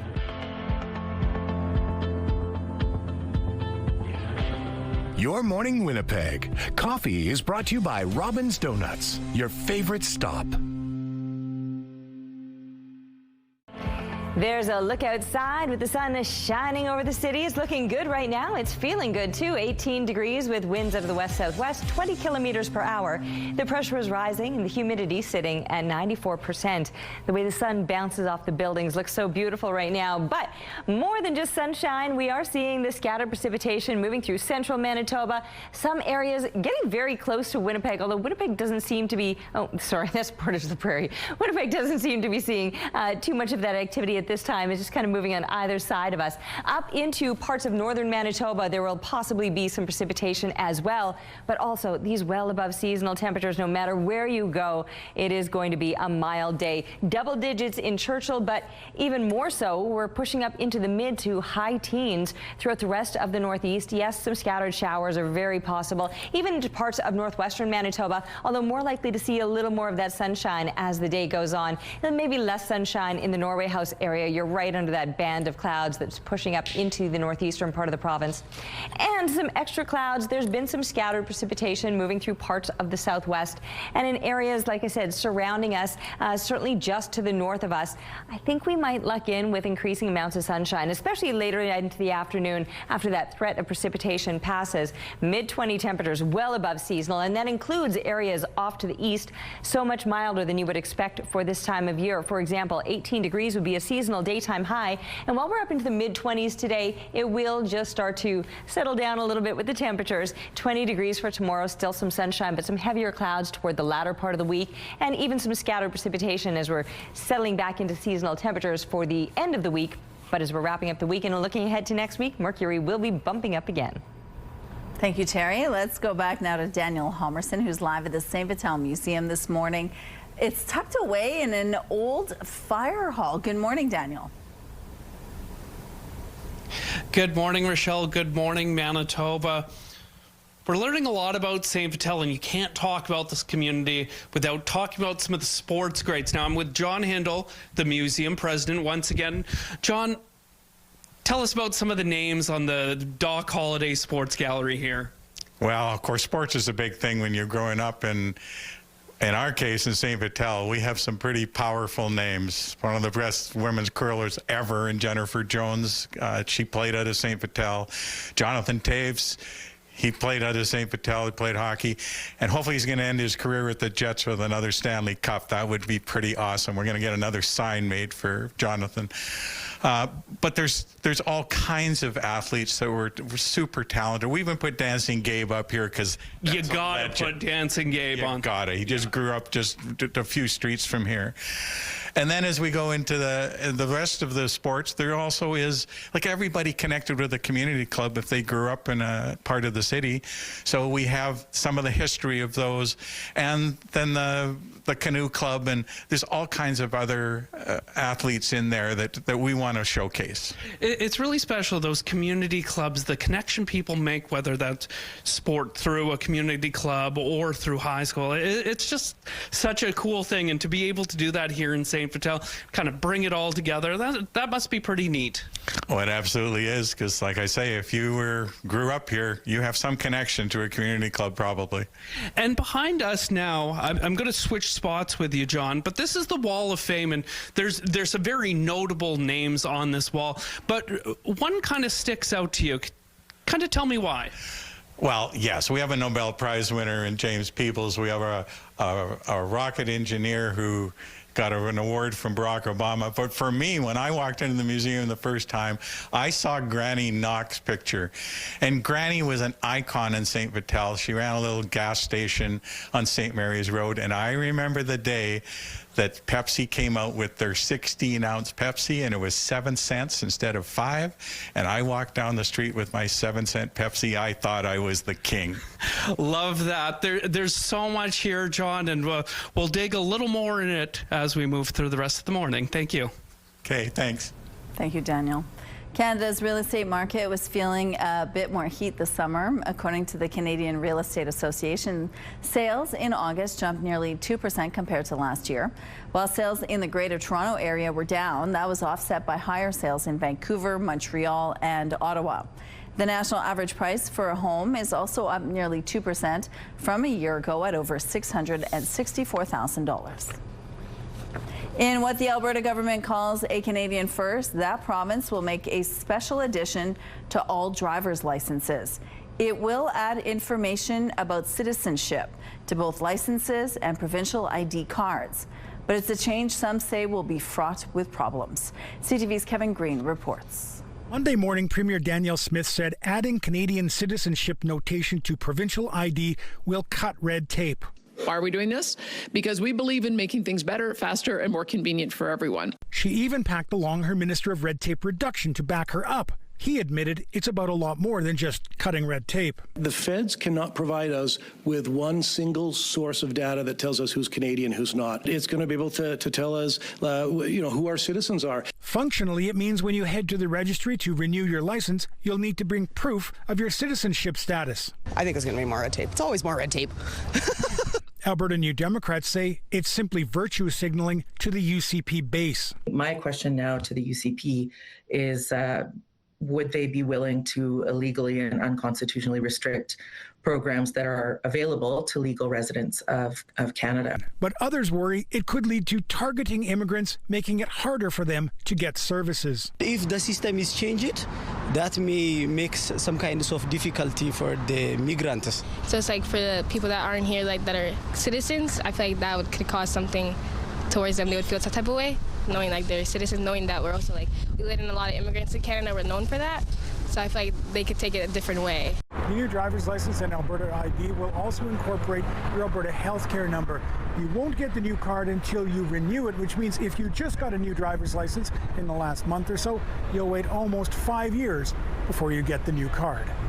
Kevin Green, CTV News, Calgary. Hey there, Lindsay Hamilton in the Sports Center newsroom with your must-see moment from Monday. And for it, we're taking a trip to Tampa. It is the Blue Jays and Rays. Brandon Lau grounds one to short. Andres Gimenez dives, gloves it, fires it to first for the out. Normally a second baseman, but showing he has got the arm to play on the other side of the bag. Nice play right there. Great pick from Vladdy Guerrero Jr. at first, and they earn your must-see moment. Meanwhile, tonight on TSN, we've got a pair of WNBA playoff game twos. First up, the Dream can eliminate the Fever, and then the Aces can knock out the Storm. Coverage begins at 6 p.m. Central Time. That's all for now from the Sports Center newsroom. Have a terrific Tuesday.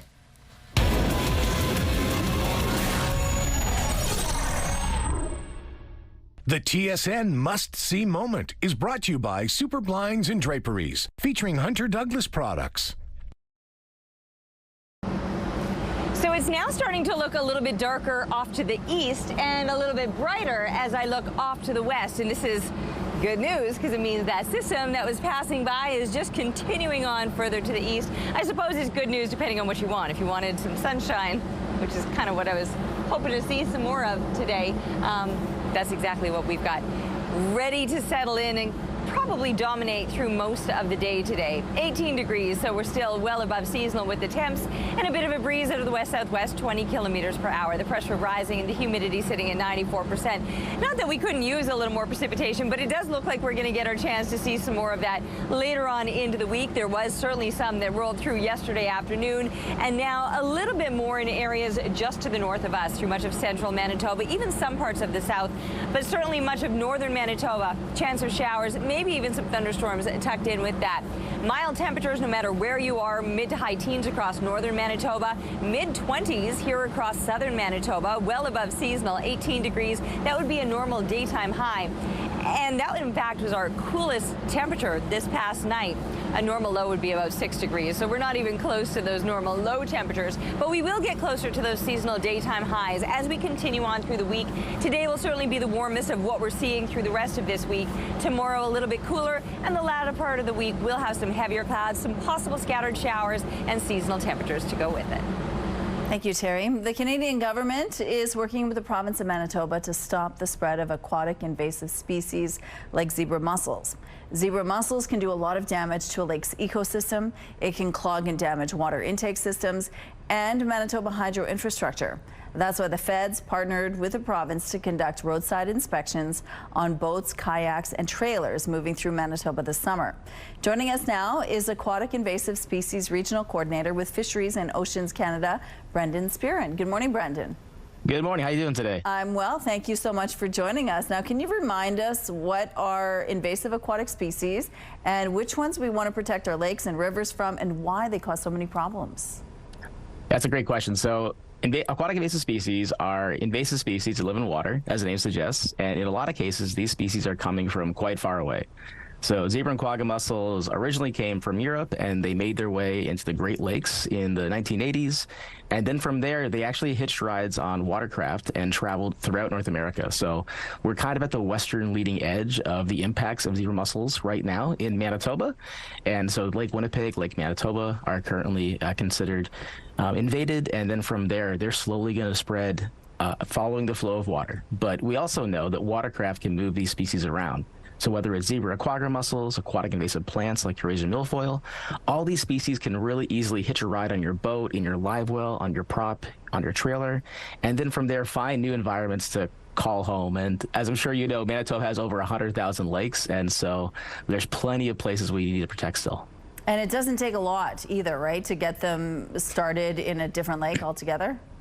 That's right, yeah. So a lot of our aquatic invasive plants actually spread by fragmentation. So you just need a little piece breaking off from a larger piece. So when you pull your trailer out of the water with your boat on top of it, it can accumulate those plants, and then those plants will actually just spread and call home next time they hit water. And zebra mussel and quagga mussels, they actually have a microscopic life stage called a veliger. So that little critter is impossible to see with your naked eye, and they can reproduce very quickly, get taken up in your live wells, then pushed into other water bodies, and then again, the process of invasion starts over. And once they have invaded a lake, what do they do to that lake? What are the long-term effects?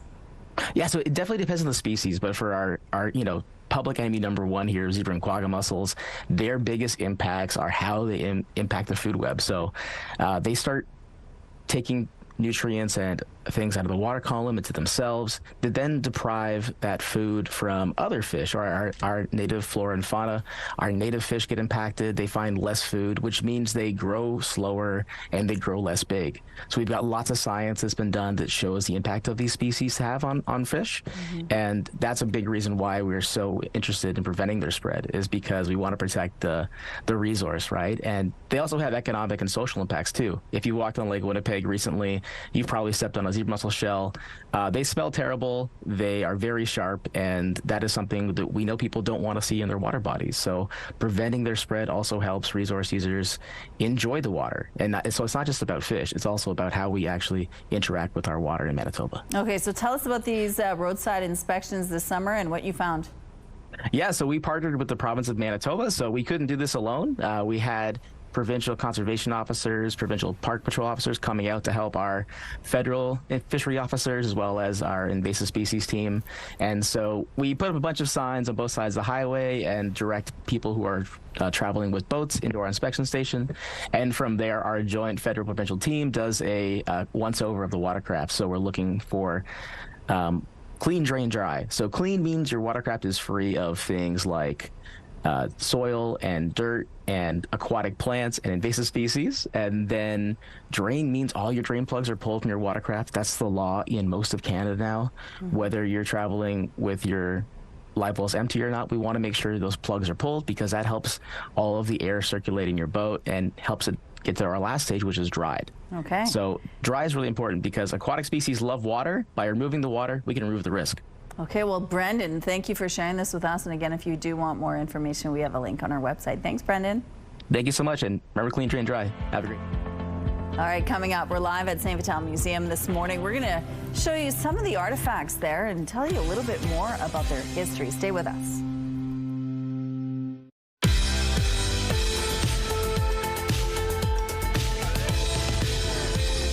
Let's see who's celebrating a milestone today. Happy 50th birthday, Cheryl, from Jim, Lisa, Mom, Pops, Rich, and the boys. And a happy birthday, Papa Guy, with love from your family and friends. To submit your milestone, visit our website, ctvnewswinnipeg.ca, and fill out the form at least 2 days in advance. It'll also enter you into our monthly contest for a chance to win a $100 gift certificate to Party Stuff. Milestones is brought to you by Party Stuff. 3 Winnipeg locations and at partystuff.ca.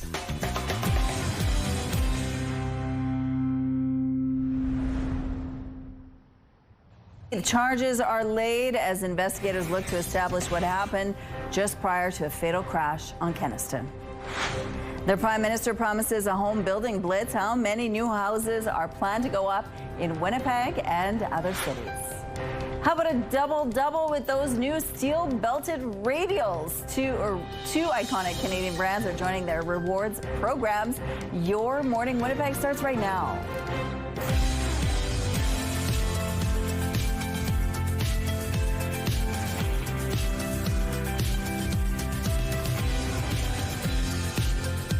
Good morning, Manitoba. Thank you for joining us here on Your Morning Winnipeg. We have a lot in the next hour for you, including an interview with Premier Wab Kinew, who's joining us at 8:15. Also, the Winnipeg Film Group is celebrating 50 years. Ooh. And that's also our question of the day is which Made in Manitoba movie is your favorite? Ooh, I don't want to put you on the spot, but think about it, so I'll ask you later. But the weather will be good, maybe to stay in a little later to watch a movie? Yeah, I mean, certainly depending where you are in the province, some places will see very different weather than what we're expecting here in Winnipeg. Let's take a look.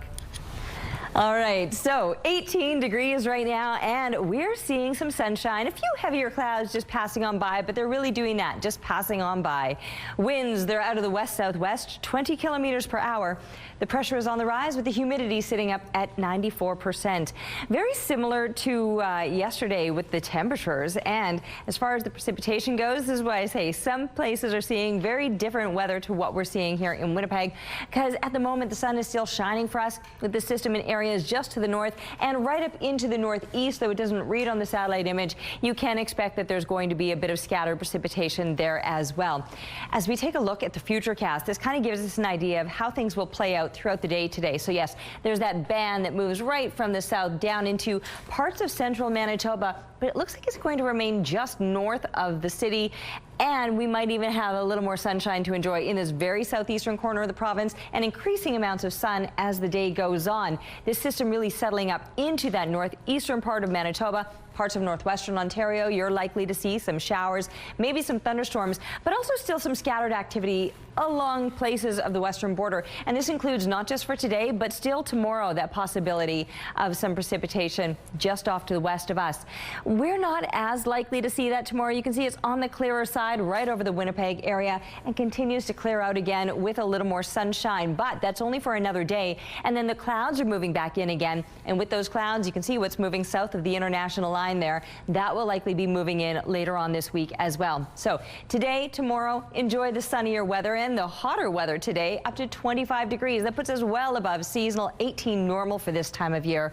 But it will start to moderate a little bit with the temperatures, getting back to the more seasonal values with some heavier clouds, some scattered precipitation toward the end of the week, toward the end of the weekend too, although by then we're starting to see these temperatures on the rise again. And our art today is all thanks to 6-year-old Scarlett. At the end of the storm comes the beautiful rainbow. I like what you've done here, Scarlett. And we'd love to see whatever it is that you're working on. So get busy, draw, color, paint, you name it. You can sculpt or craft and take a picture of that art. Send it to Winnipeg Weather at ctv.ca. 2 people are dead after being hit by a vehicle over the weekend, and the driver of that vehicle is facing impaired driving charges. It happened around 9:30 Saturday night. Emergency crews were called to the scene on Kenaston Boulevard south of IKEA. The investigation determined that a pickup truck traveling at a high rate of speed southbound on Kenaston Boulevard near Enterprise Drive drove onto the shoulder, striking 2 people. The driver failed to remain on scene and drove off. A 31-year-old man was found dead at the scene, and a 25-year-old woman was taken to hospital where she died from her injuries. Police say a bicycle was found near the scene of the crash, but investigators are still trying to determine what happened prior to the collision. That's why we're appealing to the public. If they have any dash cam footage, or if they were driving by in the area at the time, to be able to provide this to police. Officers located the suspect nearby. A 46-year-old man is now charged with 2 counts of dangerous driving causing death, 2 counts of impaired driving causing death, and for failing to stop at the scene. He remains in custody. Breaking news this morning, iconic actor and Oscar-winning director Robert Redford has died at the age of 89. Known for his starring roles in Butch Cassidy and the Sundance Kid and All the President's Men, Redford also directed award-winning films such as Ordinary People and A River Runs Through It. His passion for the art of filmmaking led to his creation of the Sundance Institute, a nonprofit that supports independent film and theater and is known for its annual Sundance Film Festival. Ottawa wants to start a house building boom. The federal government plans to spend billions to build 4,000 new homes on 6 federally owned sites across Canada. We see the announcement as being very positive, that will help not just deal with the shortage of affordable housing, but could help housing right across the spectrum. As part of the newly created Build Canada Homes Agency, the federal government plans to spend $13 billion to speed up affordable home building and the permitting process. But unlike traditional builds, which are typically done on site, the new agency will prioritize the use of modern methods of construction, including factory-built modular homes, like these ones from Winkler's Grandeur Housing. Lanny McInnes, the president of the Manitoba Home Builders Association, says these sort of homes are fully code compliant and would work in Manitoba's harsh climate. The plan is to build a total of 4,000 new homes in Canada, something housing experts say is a positive step. 2 of Canada's most famous brands are teaming up on a new loyalty program partnership. The program will allow Canadian Tire and Tim Hortons customers to link their Triangle and Tim's Rewards accounts. That means they will earn Canadian Tire money on eligible purchases at the coffee chain. More details are expected to be released closer to the program's launch, which is set for next year. Here's what's happening now at Confusion Corner. It looks like things are moving really well over here. No issues to tell you about at this point. If you have any traffic tips or updates to share, text them to us at 10400. Traffic is brought to you by Curtis Carpets, Manitoba's flooring experts. Let's go back now to Daniel Homerson, who is at the St. Vital Museum sporting the little firefighter hat. You look ready to go. I'm ready for duty, Rochelle. I'm joined once again, Caitlin Isaac. Thank you.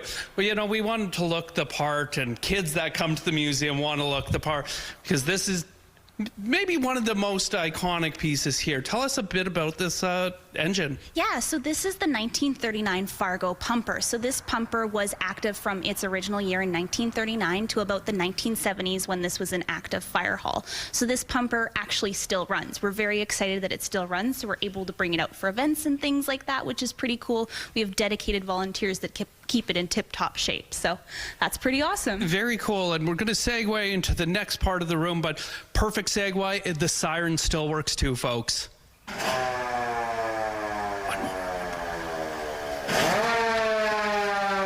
Listen to that.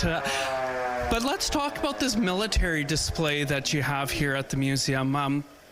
Tell us about the importance, obviously, people who sacrificed their lives in the First and Second World Wars. Yeah, of course. So our military section honors all different veterans from across the many conflicts that we have had throughout our lives here. So there is veterans from World War I, World War II, other conflicts and things like that. But one of, I think, the most interesting pieces in this collection is a piece of shrapnel. So this piece of shrapnel actually comes from Vimy Ridge. So it comes from that battle in April of 1917. And I think that just showcases beautifully how far away of a connection we can have from one spot in St. Vital all the way to France out there in the world.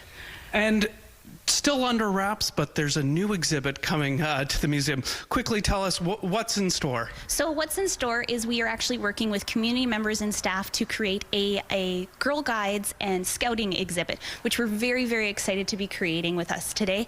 We are working with one of our board members who's a Métis fellow, who's very excited, who runs actually the 3rd Winnipeg Troops, which is pretty exciting. So keep your ears open and your eyes peeled for that pending announcement. Thank you so much, Caitlin. It's great to be in this room, and we have more coming up just after 8:30. We've been finding more about Fuel Good Day, and we have Isaac Vint joining me this morning. Isaac, tell us a little bit about yourself. I'm 15, from Winnipeg. I've been in a wheelchair my whole life. Been working with Manitoba Possible, and they've been supporting me my whole life. So I'm really grateful, and I'm getting a power assist with the donations and everything. So it'll be I'm very excited. That is very exciting. Tell me a little bit about the power assist and how it's going to be different from the chair that you have now. So there's like lots of variations of it. I'm not totally sure which one I'm getting yet because I haven't gone and checked them out, but it's basically, the idea is like kind of like an autopilot where you're going up like a hill or something. Instead of pushing and pushing, you can take one push and it'll just go for you. All right, I like the sounds of that. Gives you a little bit of a break. You're a busy guy because you were just telling me that you play sledge. Tell us about your experience there. Yeah, I've been playing sledge hockey because of Manitoba Possible. They have a weekly game at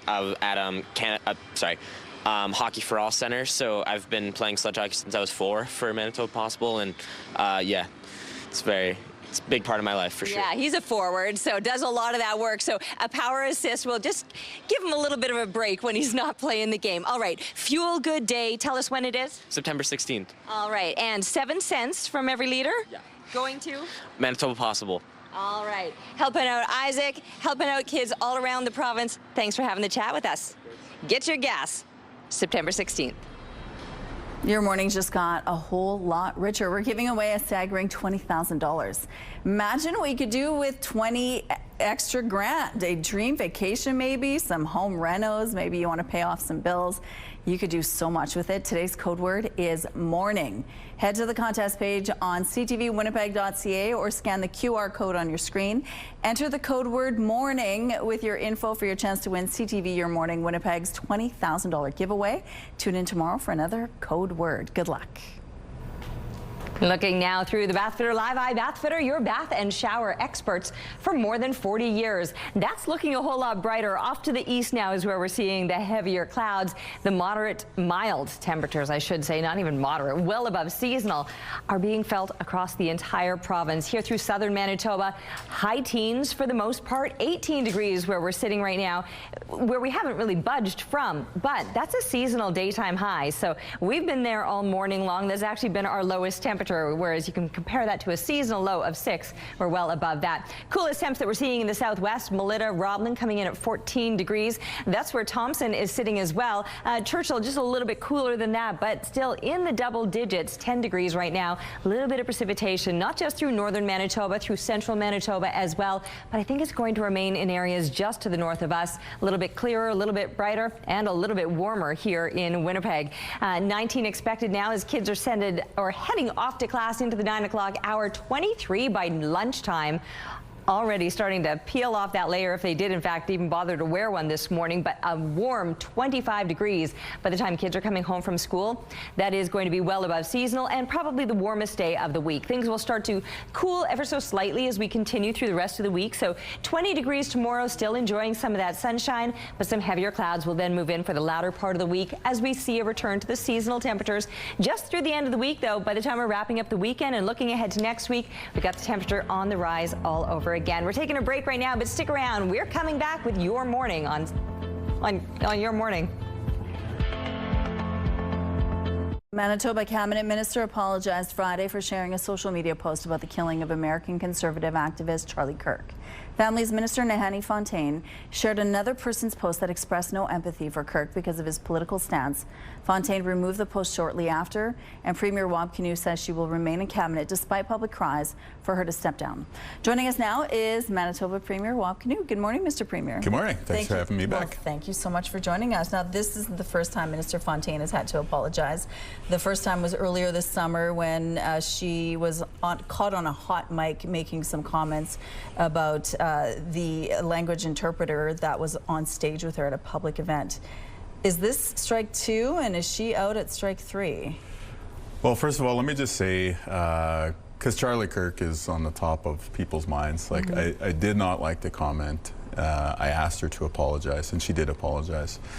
So for me, I want us to be, as a government, your provincial government, I want us to be a force to de-escalate, to take the temperature down. And that's why weighing in this way, I think, was a mistake, and why I did ask for that apology to happen. And I'm glad that it did happen, because really, when we're talking about a killing, we're talking about violence, there's no place for that in our democracy. And myself, on a personal level, and I'll just share this with you because of the context, when I saw the video for the first time of his actual killing, which is very, very graphic, I thought to myself, that could happen to me, you know? And I was talking to my wife later on that evening, and she said, that was my first thought too. That could happen to you in the line of work that you do. So that's empathy, when you put yourself in somebody else's shoes, when you walk a mile in their moccasins, as they used to say in the community. And I think it's just really important that regardless of where we fall on the political spectrum, we just always bring the debate back to our democracy, to constructive, de-escalating, and a path forward where we can all live together. Okay, let's switch gears a little bit. There was some exciting news about the Port of Churchill last week. Really exciting. Yeah, Prime Minister Mark Carney made some major announcements about some of the big projects he plans to tackle. Churchill, the Port of Churchill was the secondary, on the secondary list.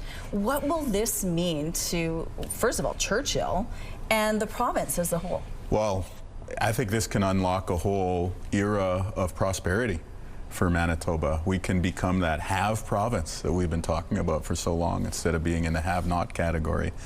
And we know Western Canada is such a strong engine for the Canadian economy, right? Alberta, Saskatchewan, our minerals, our agricultural products here in Manitoba. And now if we can use Churchill to get to the European Union, if we can, you know, pivot away from Trump's America right now and access more international markets, that's going to be huge for our province, and it's just going to allow us to grow and hit a new category for our economy. So for me to hear the Prime Minister talking about it, it's really exciting, because I don't know when the last time you've heard a Prime Minister talk about Manitoba having a project of national importance. Like, you might have to go back to the railroads being built, right? Or you might have to go back to Manitoba joining Confederation, right? To actually find a time when the federal government was this excited about our province. So for us, we got a lot of work left to do. We're not at the finish line yet. We're at the very start of this process. We're going to have to make sure the Indigenous nations continue to partner with us in a good way. We got to cultivate that relationship with the federal government. And most importantly, we need the private sector to come on board and lead this sort of investment. So that's really going to be a big focus for our government over this fall, is to really move the ball forward here. You heard Prime Minister Carney talk about coming here for the Grey Cup. Yeah. Well, hopefully we can put the ball in his hands and he can make another good announcement around the Grey Cup. That would be so exciting. Let's talk about some exciting new news coming from the St. Boniface Hospital. Yeah, St. Boniface. Yeah. So we're adding a new clinic. People who've been able to access, you know, the clinics at the Misericordia and the Victoria and the Grace Hospital and HSC. Well, good news, now we're adding one at St. Boniface too. So obviously there's a whole hospital and emergency room, but maybe you're not at that level of sickness or injury where you need to see an ER doc. Maybe you just need a prescription or just some advice on something over the counter. Maybe it's just a smaller injury, bad poison ivy, right? Like coming out of the camping season where we all or something like that. Tomorrow we're opening a new clinic at the St. Boniface Hospital, and it'll be open every day of the year, 365 days a year.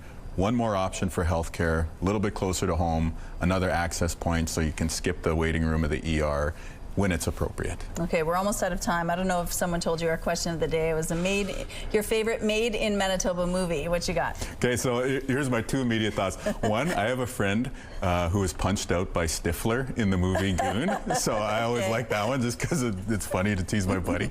But honestly, the Hallmark movies, once the snow falls here, you know, any one of those ones that are shot in Winnipeg, I'll be watching as we get to the holiday season. Probably me too. Well, thank you, Mr. Premier, for your time today again. Thank we you. appreciate it. Oh, I do love me the Hallmark movies as well. And he's right, when they're shot in Winnipeg and you get to look around and be like, ooh, that was cool. Or when you happen to be walking around this time of year and see things all kind of set up in a wintry scene and you just know to kind of put that on your little checklist and be watching for a movie that was there in a year's time or so. Although, heck, they turn them out pretty fast. Anyway, back to the weather. That's what I'm here to talk about. The jacket I've got off now. It's behind me. Don't need it anymore. For some of you, you probably didn't need it at all. 18 degrees was as cool as it ever got, which is, by the way, a seasonal daytime high. For me, though, I'm a fair weather gal, and I really like to wait until I'm standing in the warmth of the sunshine because, of course, when we started the show, the sun hadn't even started to rise yet. That didn't happen until 7:06. 18 right now comes with a breeze out of the west, 19 clicks. The pressure rising and the humidity sitting at 95%. We've been keeping our eye on some heavier clouds moving in areas to the north, to the west of us.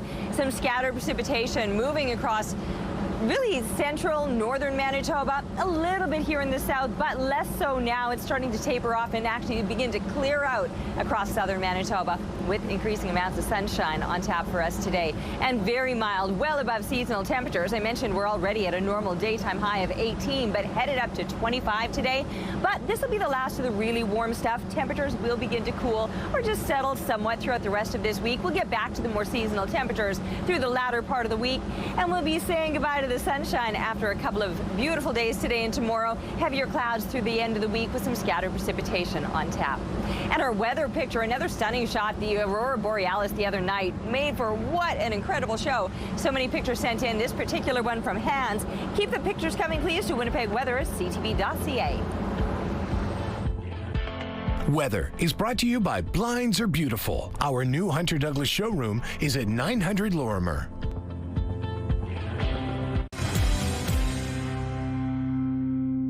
Welcoming back Taylor Kay to the show. And Taylor, I'm almost embarrassed to be having this conversation because the last time that we talked about cleaning out closets and making a donation, I was like, oh yeah, I've got my bags all ready.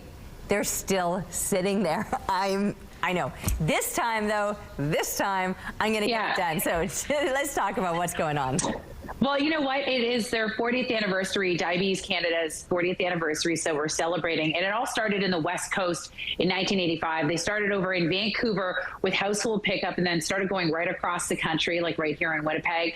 Then in 1999, they had donation bins that were placed right across the country. There's about 3,500 donation bins right across Canada, and they've collected and helped divert over 3 billion pounds of clothing and small household items, which is incredible. And we can add to that, Terry, if you just start, if you take the stuff out of your car or your house, it could be 3 billion and 10 pounds or something like that. I love it.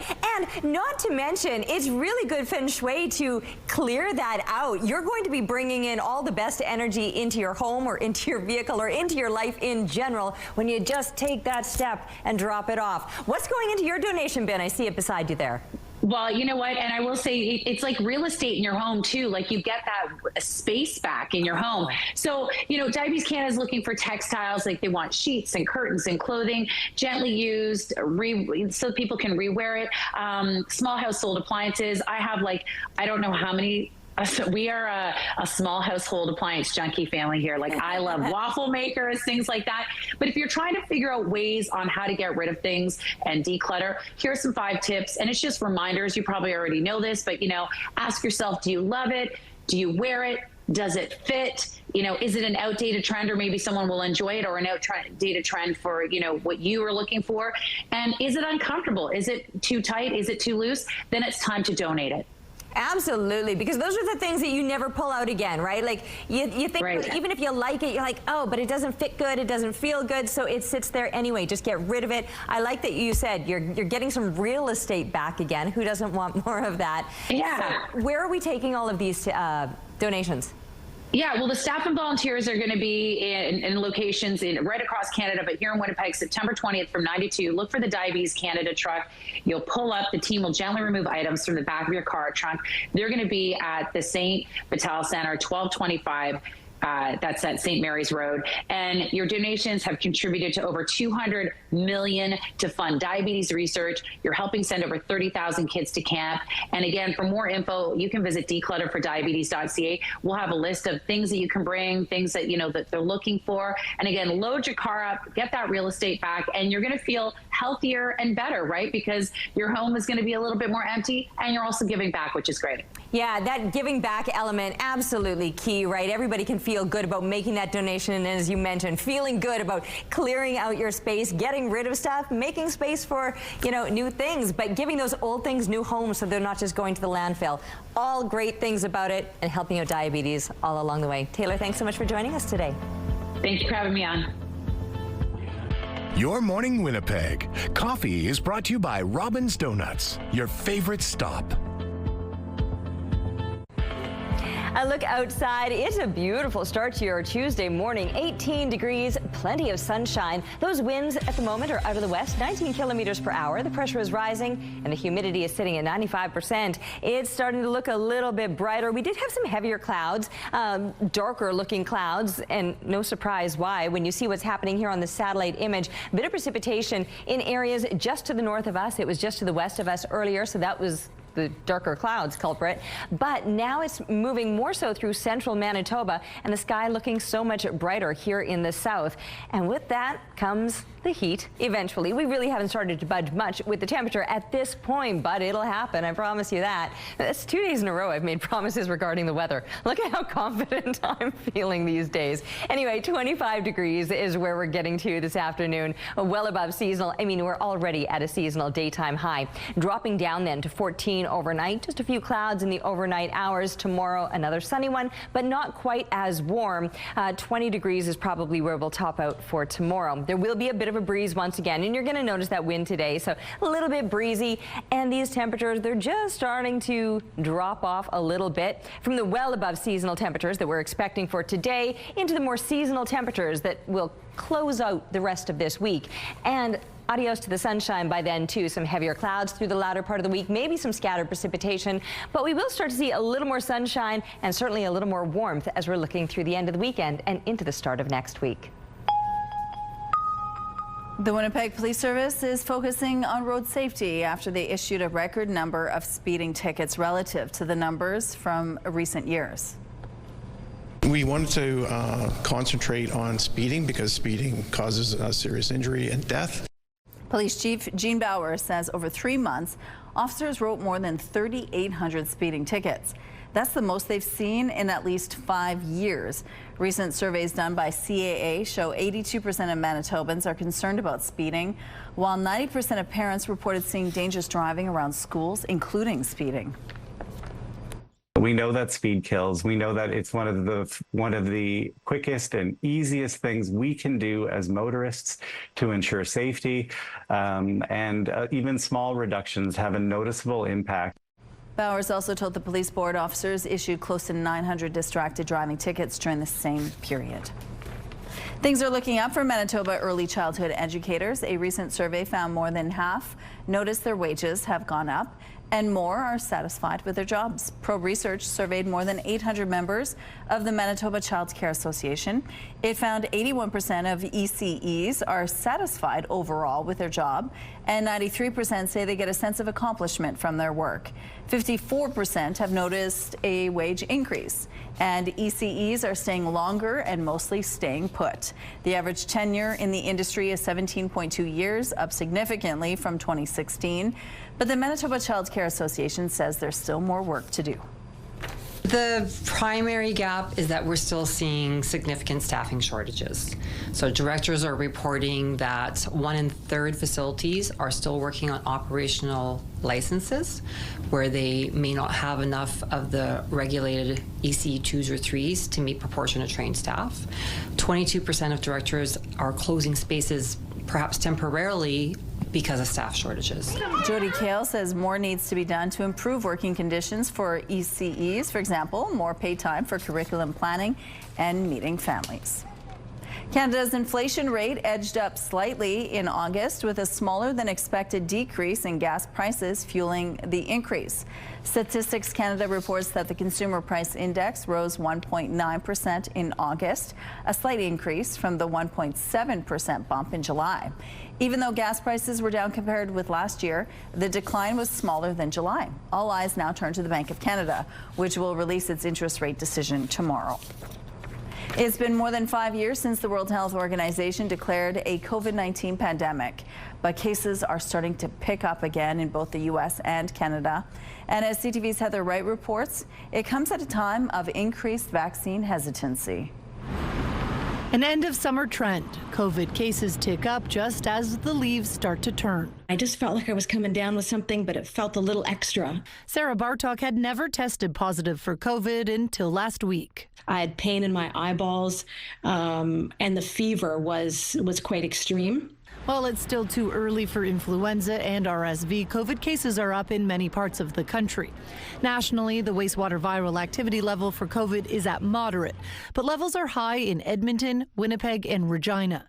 While experts don't predict this year's virus to be very different from the past, they are encouraging people to stay home when sick and get vaccinated, especially older Canadians. We know if we look at hospitalization and death, it really is overwhelmingly in that age cohort, especially in those over 80. This year's respiratory virus season comes at a time of heightened vaccine hesitancy, fueled in part by decisions made south of the border.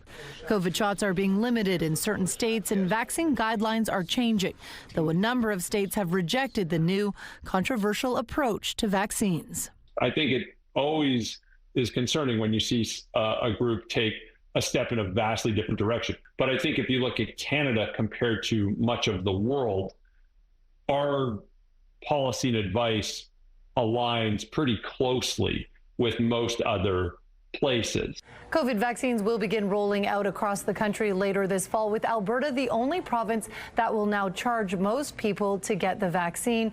It will still be free for those living in long-term care. Heather Wright, CTV News, Toronto. Here's a look at the current traffic situation along the St. James Bridge now. You can see things are starting to back up a little bit here, but overall moving well. If you have any traffic tips or updates to share, text them to us at 10400. And let's look now at your gas prices. The Canadian average is $1.42. The provincial average is lower at $1.33. In Winnipeg, the average is $1.32. The lowest price in the city is $1.26. All this info is on gasbuddy.com. The Price at the Pump is brought to you by the Kidney Foundation. Help by donating your card today. And for our question of the day, we wanted to know, what's your favorite made in Manitoba movie? Susan says The Magic Lemon Drops. The movie was filmed at the Thunderbird restaurant on McPhillips. Thank you, Susan. And Lindsay gives a nod to a cult classic beloved in Winnipeg, Phantom of the Paradise. Thank you for your responses. Let's go back now to Daniel Homerson, who is live at the St. Vital Museum this morning. Where are you? There you are. Hello. We're up now. Hello. We've had a great morning here, Rochelle. Spent a lot of time looking at so many different exhibits here, and the museum president, John Hindle, said, we can't leave without talking about music. Now, right in front of us is arguably the crown jewel of the collection here. I think so. The Guess Who, pretty famous band across the world. They came from Winnipeg, and Jim Cale went to Glenlawn Collegiate and grew up just a few streets from here. And when they got these gold and platinum records, he donated them to the museum. So there can't be many museums that have that sort of thing. It's a pretty special part of what we have. But when you look at the history of music in St. Vital, it's incredible the talent that came out of here. Ray St. Germain, and people come in. I remember a guy come in and said, Lenny Bro grew up in St. Vital. He was known as one of the best guitar players ever. I just think when you look through all of the history of the music here, it was a key fundamental in the starting of this museum in the first place. And that just kind of goes what you and Caitlin said all morning, is there's something that everyone's going to grab a little connection to here at St. Vital Museum. Now, for folks who haven't been here or haven't been here in a while, what do they need to know before they come down? Well, it doesn't cost anything. The admission is free. We're open Wednesday and Saturday from 10 to 4. In the summer, we're open more than that when we get summer students, but we're open year-round Wednesday and Saturday. We do accept donations, of course. We're a self-funded museum, so we need as much help as we can get, but we want people to come down. We want people to enjoy what we've created here. I think it's a very special place, and we have a whole bunch of people that are helping make it better and better every day. And finally, if there's one thing you hope people take away after visiting this museum, what would that be? I think protecting that heritage of where we've come from is important. And this is St. Vital, and we have a lot of heritage here. And I just want you to come and find the thing that most interests you and just enjoy it. Well, thank you so much, John, and thanks to the folks here at St. Vital Museum. It's been a fantastic morning, and looking forward to checking out a couple more collections before cameraman Kenny and I hit the road this morning. Yeah, go take a stroll. Okay, well, thank you, Daniel. Let's go out to the rooftop now. A little bit breezy, but it looks like it's sunny out there. You're right about that, Rochelle. The sun is coming out from behind the clouds. They looked a little bit dark and ominous earlier on, but that is no longer the case as they have continued to pass on by. But yes, a breeze out here this morning, and you're certainly going to notice that today. That wind at the moment is out of the west, 19 kilometers per hour. We're sitting at 18 degrees. We've been there all morning long. That would be a normal daytime high, but that's actually been our coolest temperature. You compare that to a seasonal low of 6 degrees, and we are well above that today and expect a warm one in the mix, not just here in the south where the sun will shine, but even through parts of central and northern Manitoba. Even with maybe a lack of sunshine, some heavier clouds and some precipitation will be moving through much of central and northern Manitoba, but still some mid to high teens expected. Mid-20s expected here in the south. This will be the last of the really warm days, because after today, temperatures will start to cool ever so slightly. Tomorrow, 20 degrees. We're getting back to that seasonal 18 by the middle to end of the week, with some heavier clouds by the end of the week, so soak up that sunshine today. We're taking a break right now, but we'll be back. You're watching Your Morning. See you. Weather is brought to you by ABC Fire and Safety, your CO2 refill store. Have a news tip? When you see news happening, let CTV News Winnipeg know. Text your tips, pictures, and videos to 10400. That's 10400. Message and data rates may apply. Farmers in Iowa are testing a new system to ensure nitrogen in their fields are used up instead of finding its way into the watershed. Brad Hicks explains. Under the canopy of this Iowa cornfield, you can see Dan Stainer's success story. All these long stemmed plants right here are oats. They may not seem like much, but these sprouts could help fishermen 1,000 miles away. If the corn didn't use all of the fertilizer, the nitrogen is going down the Mississippi basin into the Gulf of Mexico and ruining those fisheries. The oats will scavenge that leftover nitrogen from the soil and store it for next season's corn. The oats are a cover crop, planted for their ecological instead of economic benefit. It means we're not leaving the soil bare at any point during the year. Which also helps control weeds and erosion. But there's a problem. In the Midwest, by the time corn and soybeans are harvested in October, it's often too late to plant a cover crop. So how did Dan Stainer get those oat seeds growing so early? He flew them in on a giant drone.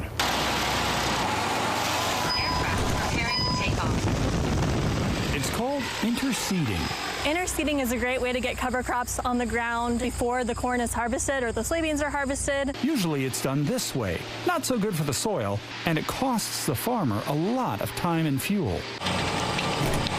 The drones can carry 150 pounds of seed. The fields are mapped out in advance so they don't miss an inch. That's for the whole field? Yeah. Sand County Foundation is covering the cost in Dubuque County so farmers can try it. On this day, they're doing Jeff Pape's 150 acres of soybeans. The main thing for me is water quality. That's a big issue for me and always has been. And with drone technology evolving, the sky's the limit. They're getting bigger, faster, carry more payloads, cover more acres, and I feel like that's just going to keep evolving. In Dubuque County, Iowa, Brad Hicks reporting. The Winnipeg Film Group is celebrating a big milestone this year. Its 50th anniversary with many special guests and local filmmakers visiting.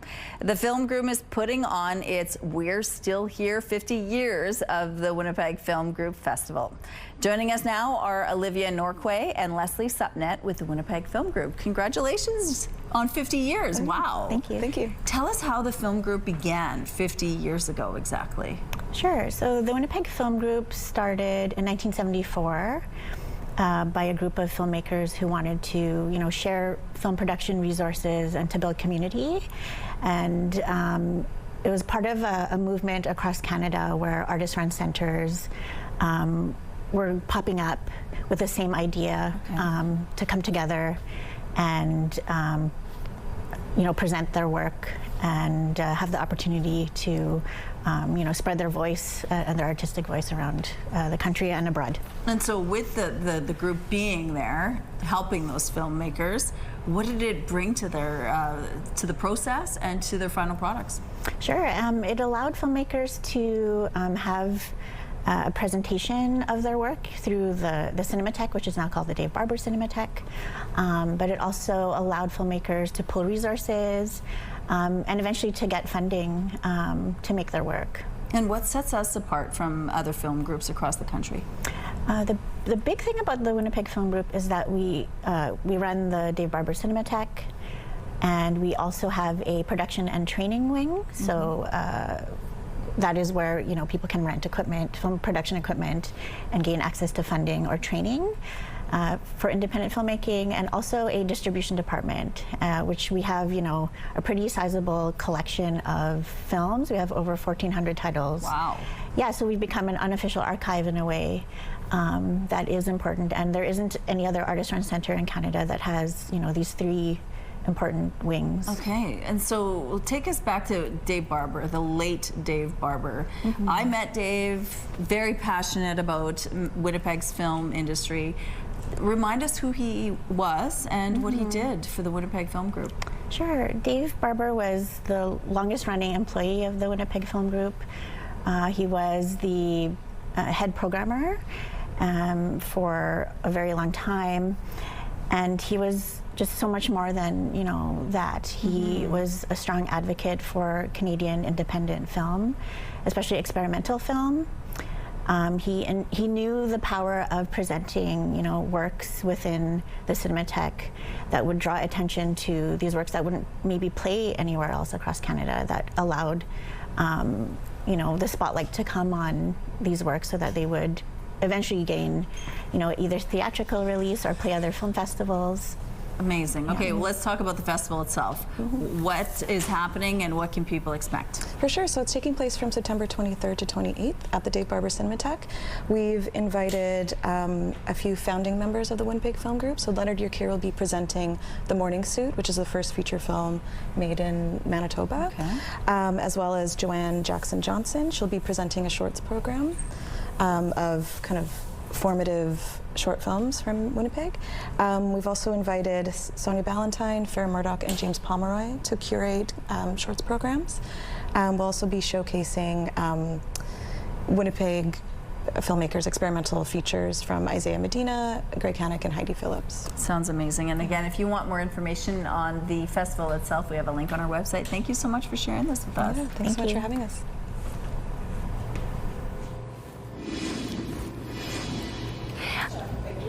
All right. We can bring it back here. There you are. Okay, 18 degrees. Outside is looking beautiful. Winds out of the west. They're 19 kilometers per hour. The pressure is rising. The humidity is sitting at 95%. It is beautiful. It is sunny. Not everybody is seeing that sunshine. Some places, instead of soaking up the rays, are just getting soaked at this time. You can see on the satellite image the precipitation that's passing on through, and that will include right up into parts of northern Manitoba, the possibility of those showers. But even there, with the chance of showers, there is still the well above seasonal temperatures right across the entire province. Values are beyond what you would expect for this time of year. From 11 degrees in Churchill to the mid to high teens in the northeast, northwestern Manitoba, maybe even a degree warmer, high teens, but that possibility of some shower precipitation. Maybe a little bit more sunshine later on into the day after the precipitation passes on by, which may be the case now through parts of the southwest. Other places could still be in the path of some showers, but we're certainly all going to feel these temps on the rise today, up into the mid-20s, even some almost high 20s as we're looking into that very southeastern corner, or northwestern Ontario. A warm one for you, especially further east into Fort Frances, where the sun will be shining beautiful and bright today. Mid-20s for today. After this, temperatures will start to relax a little bit, back to 20 degrees for tomorrow, and the more seasonal temperatures returning through the end of the week. Just a little bit of a bump up as we're looking ahead to the weekend. We're taking a break right now, but stick around. We'll be back with Your Morning Winnipeg. Top arrangements provided by Lacoste Garden Center. Salon services provided by Essentique Spa Salon. We're going to send you on your way with some fun video of the day. Some grandmas are cooler than others, and this one is a bit of a daredevil.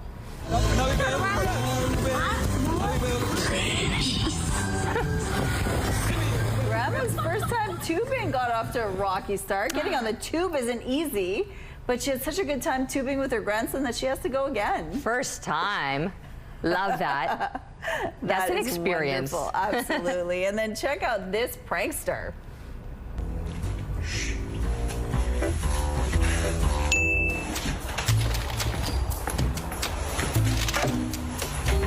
Oh. He got dressed up as a mannequin, waited patiently and completely still for his friend to start putting them away until he finally could pull off the scare. I wonder how long he That's commitment. There. Exactly, right? You're just like laying there waiting. Fell over. They changed their plans. And are you afraid of bugs? These people are. Did you eat it? Oh my gosh, this family had a total freak out when a cockroach got into their home. Everyone got involved in trying to catch it. Oh! I don't know, cockroach, I'd probably be screaming as well. It's not pleasant at all. That does it for us. Have a wonderful day. We'll see you tomorrow.